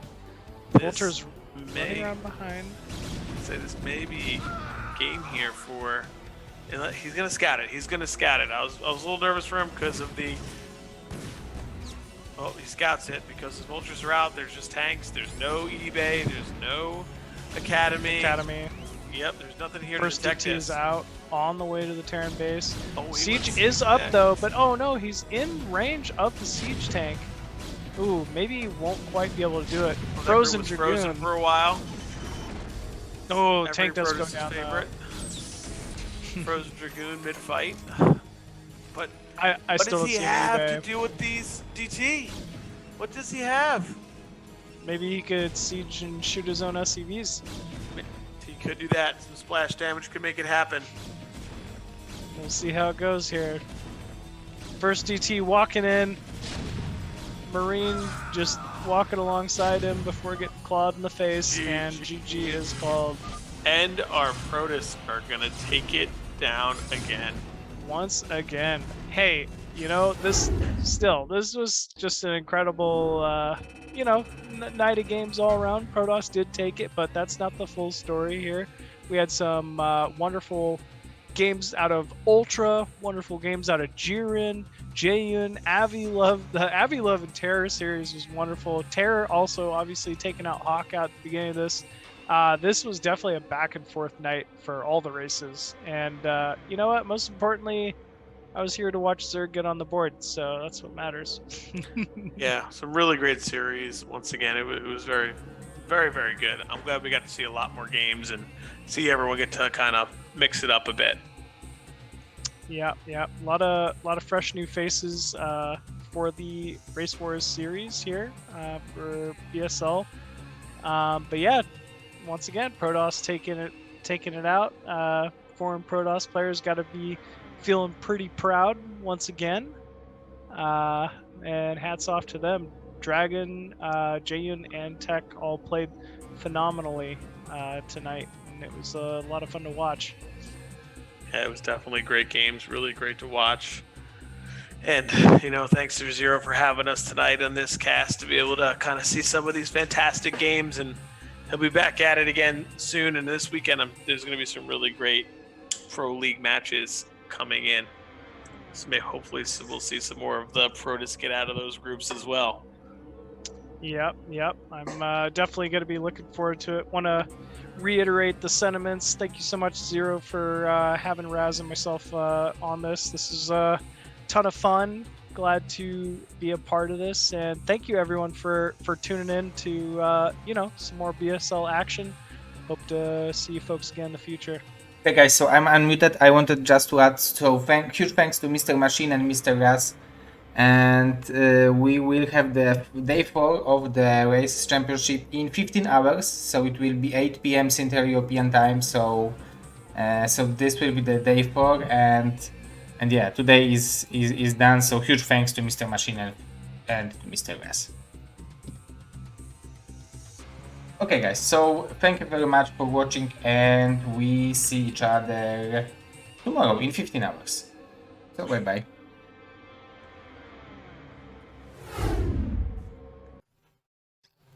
Hey guys, good job, thanks for joining.